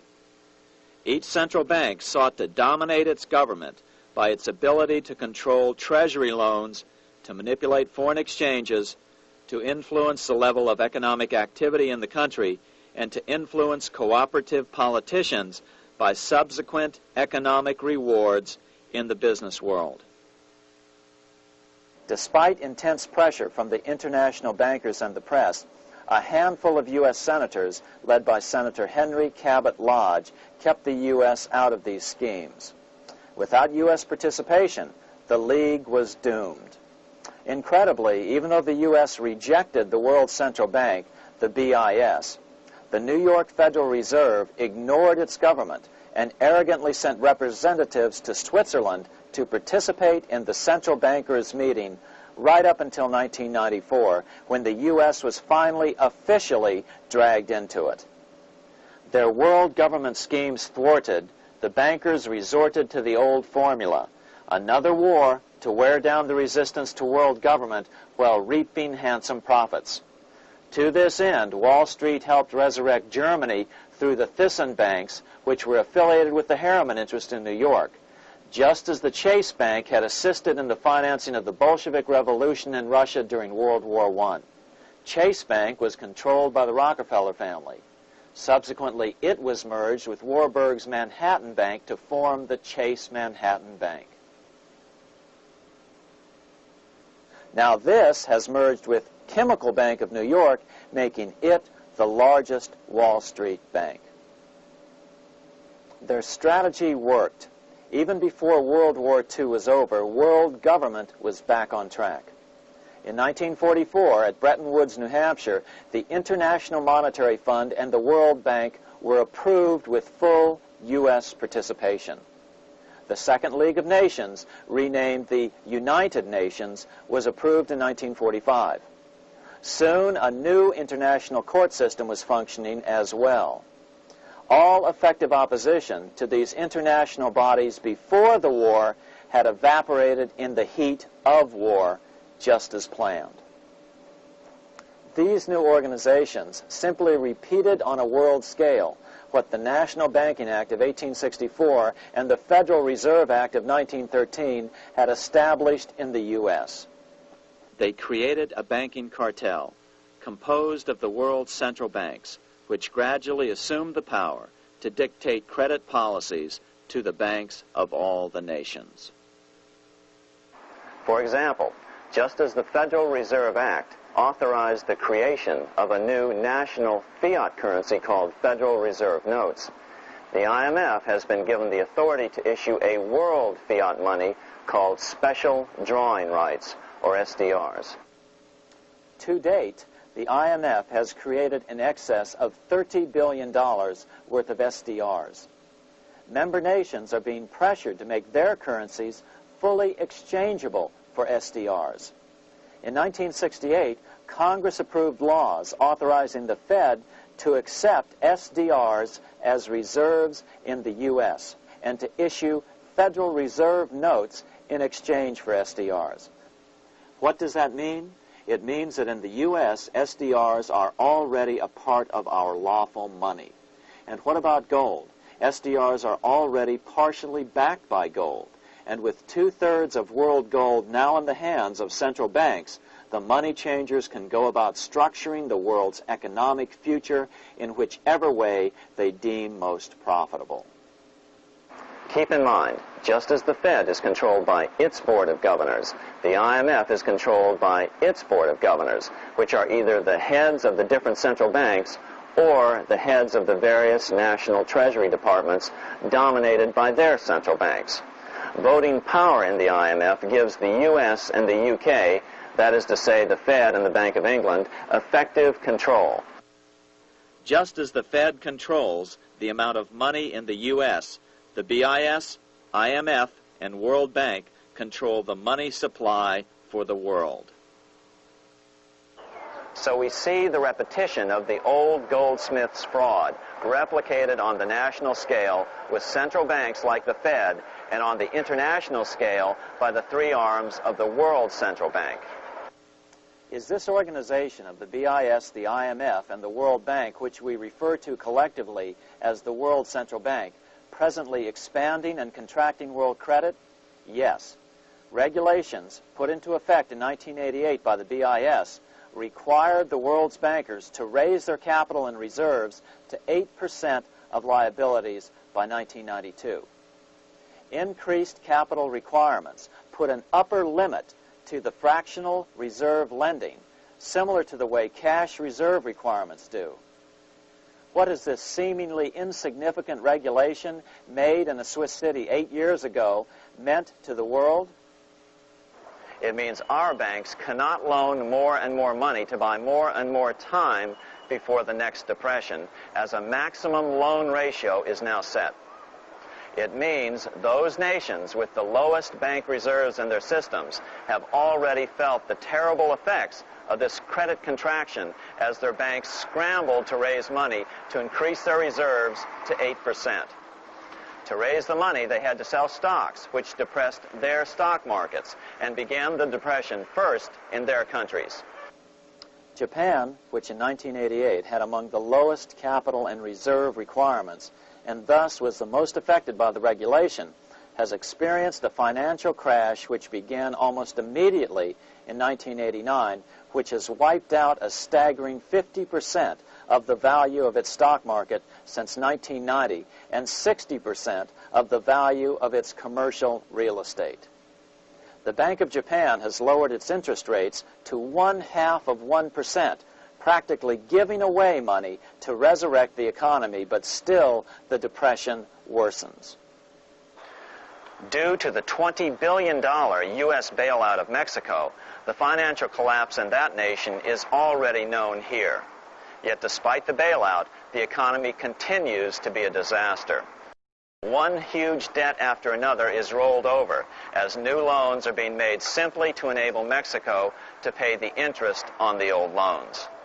In the south of Mexico, the poor have been in open revolt as every spare peso is being siphoned out of the country to make interest payments. It is important to note that a radical transfer of power is taking place as nations become subservient to a supranational world central bank controlled by a handful of the world's richest bankers. As the IMF creates more and more SDRs by the stroke of a pen on IMF ledgers, more and more nations borrow them to pay interest on their mounting debts and gradually fall under the control of the faceless bureaucrats of the World Central Bank. As the worldwide depression worsens and spreads, this will give the World Central Bank the power of economic life and death over these nations. It will decide which nations will be permitted to receive further loans of SDRs and which nations will starve. Despite all the rhetoric about development and the alleviation of poverty, the result is a steady transfer of wealth from the debtor nations to the money changers' central banks which control the IMF and the World Bank. For example, in 1992, the Third World debtor nations, which borrowed from the World Bank, paid $198 million more to the central banks of the developed nations for World Bank-funded purposes than they received from the World Bank. All this increases their permanent debt in exchange for temporary relief of poverty caused by prior borrowings. Already, these repayments exceed the amount of the new loans.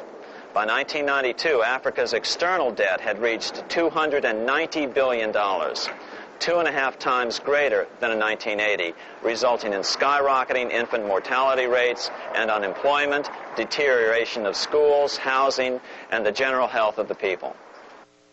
The entire world faces the immeasurable suffering already destroying the Third World and now Japan, all for the benefit of the money changers. As one prominent Brazilian politician put it, "The Third World War has already started. It is a silent war, not for that reason any less sinister. The war is tearing down Brazil, Latin America, and practically all the Third World. Instead of soldiers dying, there are children. It is a war over the Third World debt, one which has as its main weapon interest, a weapon more deadly than the atom bomb, more shattering than a laser beam."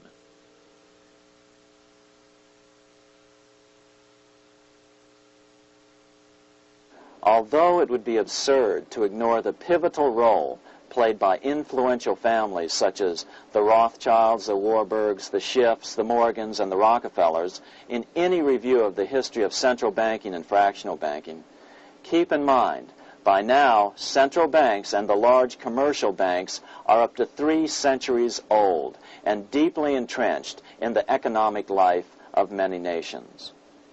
These banks are no longer dependent on clever individuals such as a Nathan Rothschild. Years ago, the question of ownership was important, but no longer.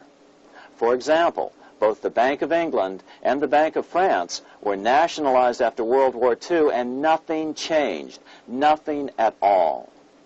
They endure and continue to grow, now protected by numerous laws, paid politicians, and mortgaged media, untouched by the changing of generations.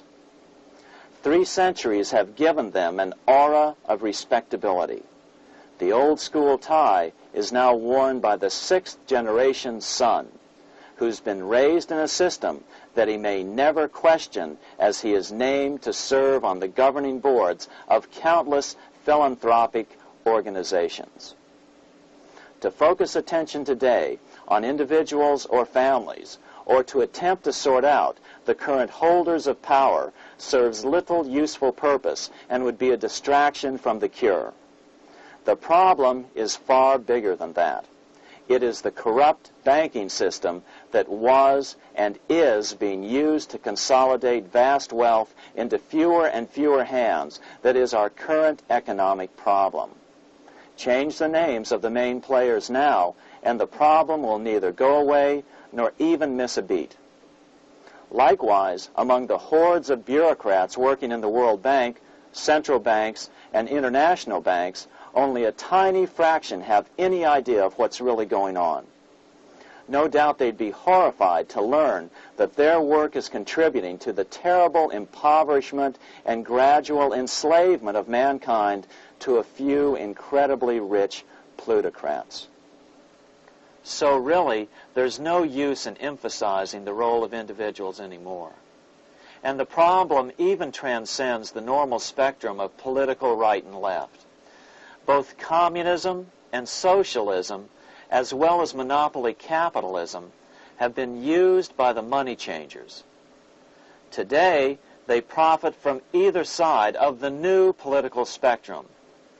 The big government welfare state on the so-called left wing versus the neoconservative laissez-faire capitalists who want big government totally out of their lives on the right wing.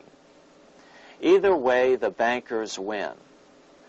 Monetary reform is the most important political issue facing this nation. That clarified, let's proceed to the conclusions in the spirit Lincoln declared, with malice towards none, with charity towards all. At the start of this video, we ask a number of troubling questions.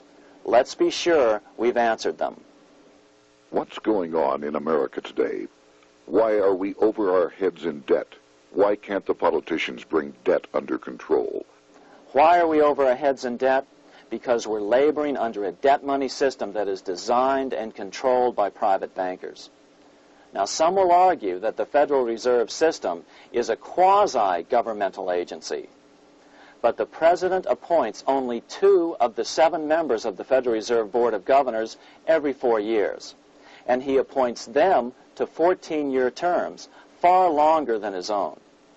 The Senate does confirm those appointments, but the whole truth is that the President wouldn't dare appoint anyone to that board of whom Wall Street does not approve. Of course, this does not preclude the possibility that some honorable men may be appointed to the Board of Governors. But the fact is that the Fed is specifically designed to operate independently of our government, as are nearly all other central banks. Some argue that the Fed promotes monetary stability. We saw the current head of the Bank of England, Eddie George, claim that this was the most important role of a central bank. In fact, the Fed's record of stabilizing the economy shows it to be a miserable failure in this regard. Within the first 25 years of its existence, the Fed caused 3 major economic downturns, including the Great Depression, and for the last 30 years has shepherded the American economy into a period of unprecedented inflation. Again, this is not some wild conspiracy theory. It's a well-known fact among top economists. As Nobel Prize-winning economist Milton Friedman put it, the stock of money, prices, and output was decidedly more unstable after the establishment of the Federal Reserve System than before. The most dramatic period of instability in output was, of course, the period between the 2 wars, which includes the severe monetary contractions of 1920-21, 1929-33, and 1937-38. No other 20-year period in American history contains as many as 3 such severe contractions. This evidence persuades me that at least a third of the price rise during and just after World War I is attributable to the establishment of the Federal Reserve System, and that the severity of each of the major contractions, 1920-21, 1929-33, and 1937-38, is directly attributable to acts of commission and omission by the reserve authorities. Any system which gives so much power and so much discretion to a few men so that mistakes, excusable or not, can have such far-reaching effects is a bad system. It is a bad system to believers in freedom just because it gives a few men such power without any effective check by the body politic. This is the key political argument against an independent central bank. To paraphrase Clemenceau, money is much too serious a matter to be left to the central bankers. We must learn from our history before it is too late. Why can't politicians control the federal debt? Because all our money is created out of debt. Again, it's a debt money system. Our money is created initially by the purchase of U.S. bonds. The public buys bonds like savings bonds, the banks buy bonds, foreigners buy bonds, and when the Fed wants to create more money in the system, it buys bonds, but pays for them with a simple bookkeeping entry which it creates out of nothing. Then this new money created by the Fed is multiplied by a factor of 10 by the banks thanks to the fractional reserve principle. So although the banks don't create currency, they do create checkbook money or deposits by making new loans. They even invest some of this created money. In fact, over $1 trillion of this privately created money has been used to purchase U.S. bonds on the open market, which provides the banks with roughly $50 billion in interest, risk-free, each year, less the interest they pay to some depositors. In this way, through fractional reserve lending, banks create over 90% of the money and therefore cause over 90% of our inflation. What can we do about all this? Fortunately, there's a way to fix the problem fairly easily, speedily, and without any serious financial problems. We can get our country totally out of debt in 1 to 2 years by simply paying off these U.S. bonds with debt-free U.S. notes, just like Lincoln issued. Of course, that by itself would create tremendous inflation, since our currency is presently multiplied by the fractional reserve banking system. But here's the ingenious solution, advanced in part by Milton Friedman, to keep the money supply stable and avoid inflation and deflation while the debt is retired. As the Treasury buys up its bonds on the open market with U.S. notes, the reserve requirements of your hometown local bank will be proportionally raised, so the amount of money in circulation remains constant. As those holding bonds are paid off in U.S. notes, they will deposit this money, thus making available the currency then needed by the banks to increase their reserves. Once all the U.S. bonds are replaced with U.S. notes, banks will be at 100% reserve banking instead of the fractional reserve system currently in use. From this point on, the former Fed buildings will only be needed as a central clearinghouse for checks and as vaults for U.S. notes. The Federal Reserve Act will no longer be necessary and could be repealed. Monetary power can be transferred back to the Treasury Department. There would be no further creation or contraction of money by banks. By doing it this way, our national debt can be paid off in a single year or so, and the Fed and fractional reserve banking abolished, without national bankruptcy, financial collapse, inflation or deflation, or any significant change in the way the average American goes about his business. To the average person, the primary difference would be that for the first time since the Federal Reserve Act was passed in 1913, taxes would begin to go down. Now there's a real national blessing for you, rather than for Hamilton's banker friends. Now let's take a look at these proposals in more detail. Here are the main provisions of a Monetary Reform Act which needs to be passed by Congress.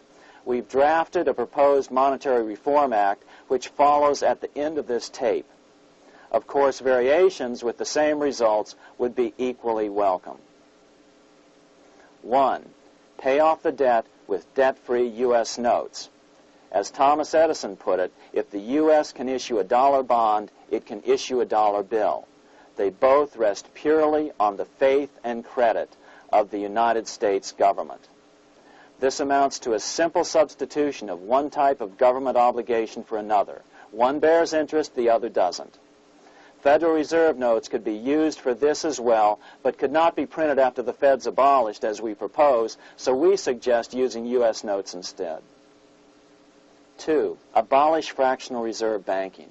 As the debt is paid off, the reserve requirements of all banks and financial institutions would be raised proportionally at the same time to absorb the new U.S. notes, which would be deposited and become the bank's increased reserves. Towards the end of the first year of the transition period, the remaining liabilities of financial institutions would be assumed or acquired by the U.S. government in a one-time operation. In other words, they too would eventually be paid off with debt-free U.S. notes in order to keep the total money supply stable. At the end of the first year or so, all of the national debt would be paid, and we could start enjoying the benefits of full reserve banking. The Fed would be obsolete, an anachronism. 3. Repeal the Federal Reserve Act of 1913 and the National Banking Act of 1864. These acts delegate the money power to a private banking monopoly. They must be repealed, and the money power handed back to the Department of Treasury, where they were initially under President Abraham Lincoln. No banker or person in any way affiliated with financial institutions should be allowed to regulate banking. After the first two reforms, these acts would serve no useful purpose anyway, since they relate to a fractional reserve banking system. 4. Withdraw the U.S. from the IMF, the BIS, and the World Bank. These institutions, like the Federal Reserve, are designed to further centralize the power of the international bankers over the world's economy, and the U.S. must withdraw from them. Their harmless functions, such as currency exchange, can be accomplished either nationally or in new organizations limited to those functions. Such a monetary reform act would guarantee that the amount of money in circulation would stay very stable, causing neither inflation nor deflation. Remember, for the last 3 decades, the Fed has doubled the American money supply every 10 years. That fact and fractional reserve banking are the real causes of inflation and the reduction in our buying power, a hidden tax. These and other taxes are the real reasons both parents now have to work just to get by. The money supply should increase slowly to keep prices stable, roughly in proportion to population growth, about 3% per year, not at the whim of a group of bankers meeting in secret. In fact, all future decisions on how much money will be in the American economy must be made based on statistics of population growth and the price level index. The new monetary regulators and the Treasury Department, perhaps called the Monetary Committee, would have absolutely no discretion in this matter except in time of declared war. This would ensure a steady, stable money growth of roughly 3% per year, resulting in stable prices and no sharp changes in the money supply.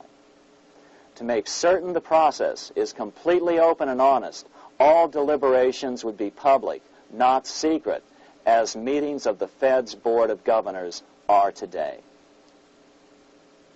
How do we know this will work? Because these steps remove the 2 major causes of economic instability, the Fed and fractional reserve banking, and the newest one as well, the BIS, Bank of International Settlements. But most importantly, the danger of a severe depression would be eliminated.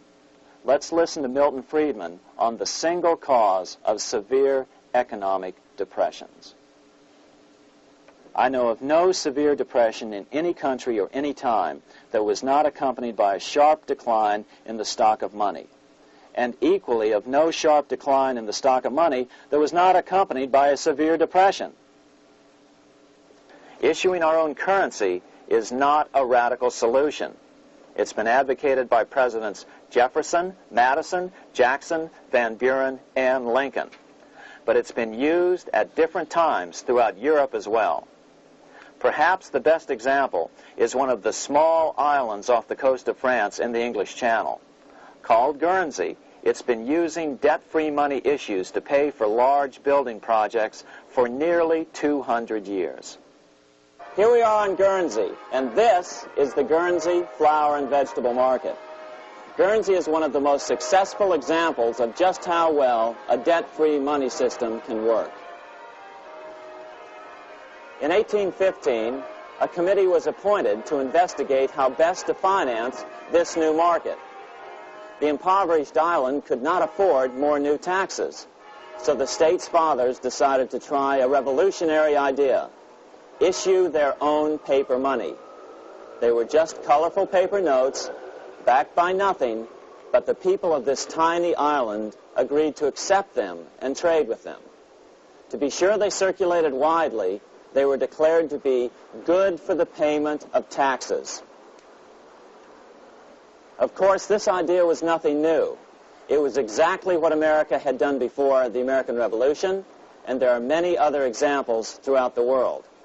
But it was new to Guernsey, and it worked miracles. This market is still in use, and remember, it was built for no debt to the people of this island state. But what if we follow Guernsey's example? How would the bankers react to these reforms? Certainly the international bankers' cartel will oppose reforms that do away with their control of the world's economies as they have in the past. But it is equally certain that Congress has the constitutional authority and responsibility to authorize the issuance of debt-free money, U.S. notes, and to reform the very banking laws it ill-advisedly enacted. Undoubtedly, the bankers will claim that issuing debt-free money will cause severe inflation or make other dire predictions. But remember, it is fractional reserve banking which is the real cause of over 90% of all inflation, not whether debt-free U.S. notes are used to pay for government deficits. In the current system, any spending excesses on the part of Congress are turned into more debt bonds, and the 10% purchased by the Fed are then multiplied many times over by the bankers, causing over 90% of all inflation. Our fractional reserve and debt-based banking system is the problem. We must ignore its inevitable resistance to reform and remain firm until the cure is complete. As the director of the Bank of England in the 1920s, Sir Josiah Stamp put it, referring to this modern fractional reserve banking system, banking is conceived in iniquity and born in sin. Bankers own the earth. Take it away from them, but leave them the power to create money and control credit, and with the flick of a pen, they will create enough money to buy it back again. Take this great power away from the bankers, and all great fortunes like mine will disappear, and they ought to disappear, for this would be a better and happier world to live in. But if you want to continue the slaves of bankers and pay the cost of your own slavery, let them continue to create money and to control credit. Americans are slowly figuring this out. Today, over 3,200 cities and counties have endorsed the proposal of a nonprofit organization called Sovereignty. The Sovereignty movement calls for Congress to authorize the Secretary of the Treasury to issue $90 billion per year of U.S. notes, not Federal Reserve notes nor debt-based bonds, to loan money interest-free to cities, counties, and school districts for needed capital improvements. Remarkably, and to their praise, the Community Bankers Association of Illinois, representing 515 member banks, has endorsed this sovereignty proposal, a good step in the right direction. This brings us to another one of our questions posed at the first of this tape. Are we headed into an economic crash of unprecedented proportions? If so, can we prevent it? And what can we do to protect our families? As Milton Friedman has repeatedly pointed out, no severe depression can occur without a severe contraction of money. In our system, only the Fed, the Bank of International Settlements with U.S. bankers' cooperation, or a combination of the largest Wall Street banks could cause a depression. In other words, our economy is so huge and resilient, a depression just can't happen by accident. Unless we reform our banking system, they will always have that power. They can pull the plug on our economy anytime they choose. The only solution is to abolish the Fed and the fractional reserve banking system and withdraw from the BIS. Only that will break the power of the international bankers over our economy. And keep in mind, A stock market crash itself cannot cause a severe depression. Only the severe contraction of our money supply can cause a severe depression. The stock market crash of 1929 only wiped out market speculators, mostly the small to medium ones, resulting in $3 billion in wealth changing hands. But it served as a smokescreen for a 33% contraction in credit by the Fed over the next 4 years, which resulted in over $40 billion in wealth from the American middle class being transferred to the big banks. Then, despite impotent howls of protest from a divided Congress, the independent Fed kept the money supply contracted for a full decade. Only World War II ended the terrible suffering the Fed inflicted on the American people. In a depression, the remaining wealth of the debt-burdened American middle class will be wiped out by unemployment, declining wages, and the resulting foreclosures. If we start to act to reform our monetary system, the money changers may do what they did in 1929 and then the 1930s, crash the stock market and use that as a smokescreen while contracting the money supply. But if we're determined to fight to regain control over our money, we can come out of it fairly quickly, perhaps in only a very few months, as U.S. notes begin to circulate and replace the money withdrawn by the bankers. The longer we wait, the greater the danger we'll permanently lose control of our nation. But some still wonder why the international bankers would want to cause a depression. Wouldn't that be killing the goose that is currently laying all those golden interest eggs? Remember what Larry Bates said at the first of this videotape. You see, in periods of economic upheaval, in economic crisis, wealth is not destroyed. It is merely transferred. Do we have any hints as to what the money changers have in store for us? Here's what David Rockefeller, the chairman of Chase Manhattan Bank, the largest Wall Street bank, had to say. We are on the verge of a global transformation. All we need is the right major crisis and the nation will accept the New World Order. So, crisis is needed to fulfill their plans quickly. The only question is when the crisis will occur. Fortunately, we probably have a little time. It's unlikely that this crisis will occur before the 1996 elections, but after that, the danger begins rising.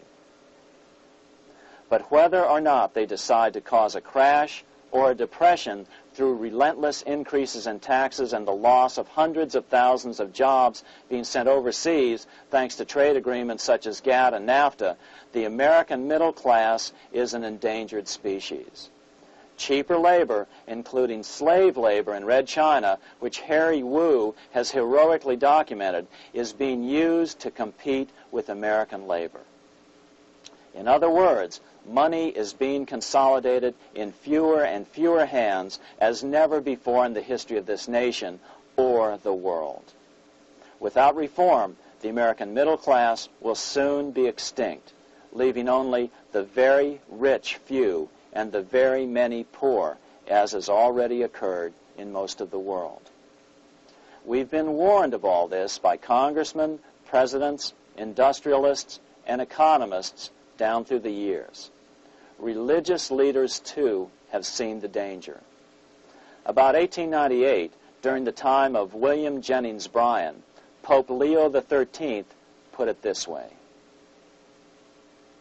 On the one side, there is the party which holds the power because it holds the wealth, which has in its grasp all labor and all trade, which manipulates for its own benefit and its own purposes all the sources of supply, and which is powerfully represented in the councils of state itself. On the other side, there is the needy and powerless multitude, sore and suffering. Rapacious usury, which, although more than once condemned by the Church, is nevertheless under a different form, but with the same guilt, still practiced by avaricious and grasping men, so that a small number of very rich men have been able to lay upon the masses of the poor a yoke little better than slavery itself. More recently, during America's Great Depression, Pope Pius XI spoke of the same problem. In our days, not alone is wealth accumulated, but immense power and despotic economic domination is concentrated in the hands of a few. This power becomes particularly irresistible when exercised by those who, because they hold and control money, are able also to govern credit and determine its allotment. For this reason, supplying, so to speak, the lifeblood to the entire economic body and grasping, as it were, in their hands the very soul of the economy, so that no one dare breathe against their will. But now, let's get back to our original questions. What can we do to protect our families during a depression? First of all, get out of debt if you can, even if it means lowering your standard of living. Otherwise, you stand to lose everything that is debt-financed. Secondly, get liquid. Reduce your wealth to more liquid forms. Reduce your real estate assets, for example. If you own your own house outright, then fine. If not, then sell other assets to pay it off. For a worst-case scenario, consider putting some of your assets into old silver coins. Pre-1965 silver coins are 90% silver. From 1965 on, they are not. It's been said that during a severe depression, a single silver dollar may be able to buy your family groceries for a week. Why will old silver dollars become so valuable? Because most people are familiar with them. They know they are of an assured weight and purity. In that case, owning just 20 to 30 silver dollars might mean the difference between your family making it or not through what is likely to be the worst time in U.S. history. Other forms of precious metals, particularly gold, are usually a good way to protect extra assets during a depression, too. But there are other things you can do. You might consider foreign currency funds. Consider opening a Swiss or Austrian bank account or a foreign currency denominated bank account in a U.S. bank. If you can afford to diversify into all of them, consider doing so. Educate your friends. Our country needs a solid group who really understand how our money is manipulated and what the solutions really are. Because if a depression comes, there will be those who call themselves conservatives who will come forward advancing solutions framed by the international bankers. Beware of calls to return to a gold standard. Why? Simple. Because never before has so much gold been so concentrated outside of American hands. And never before has so much gold been in the hands of international governmental bodies such as the World Bank and International Monetary Fund. In fact, the IMF now holds more gold than any central bank. A gold-backed currency usually brings despair to a nation, and to return to it would certainly be a false solution in our case. Remember, we had a gold-backed currency in 1929 and during the first 4 years of the Great Depression. Likewise, beware of any plans advanced for a regional or world currency. This is the international bankers' Trojan horse.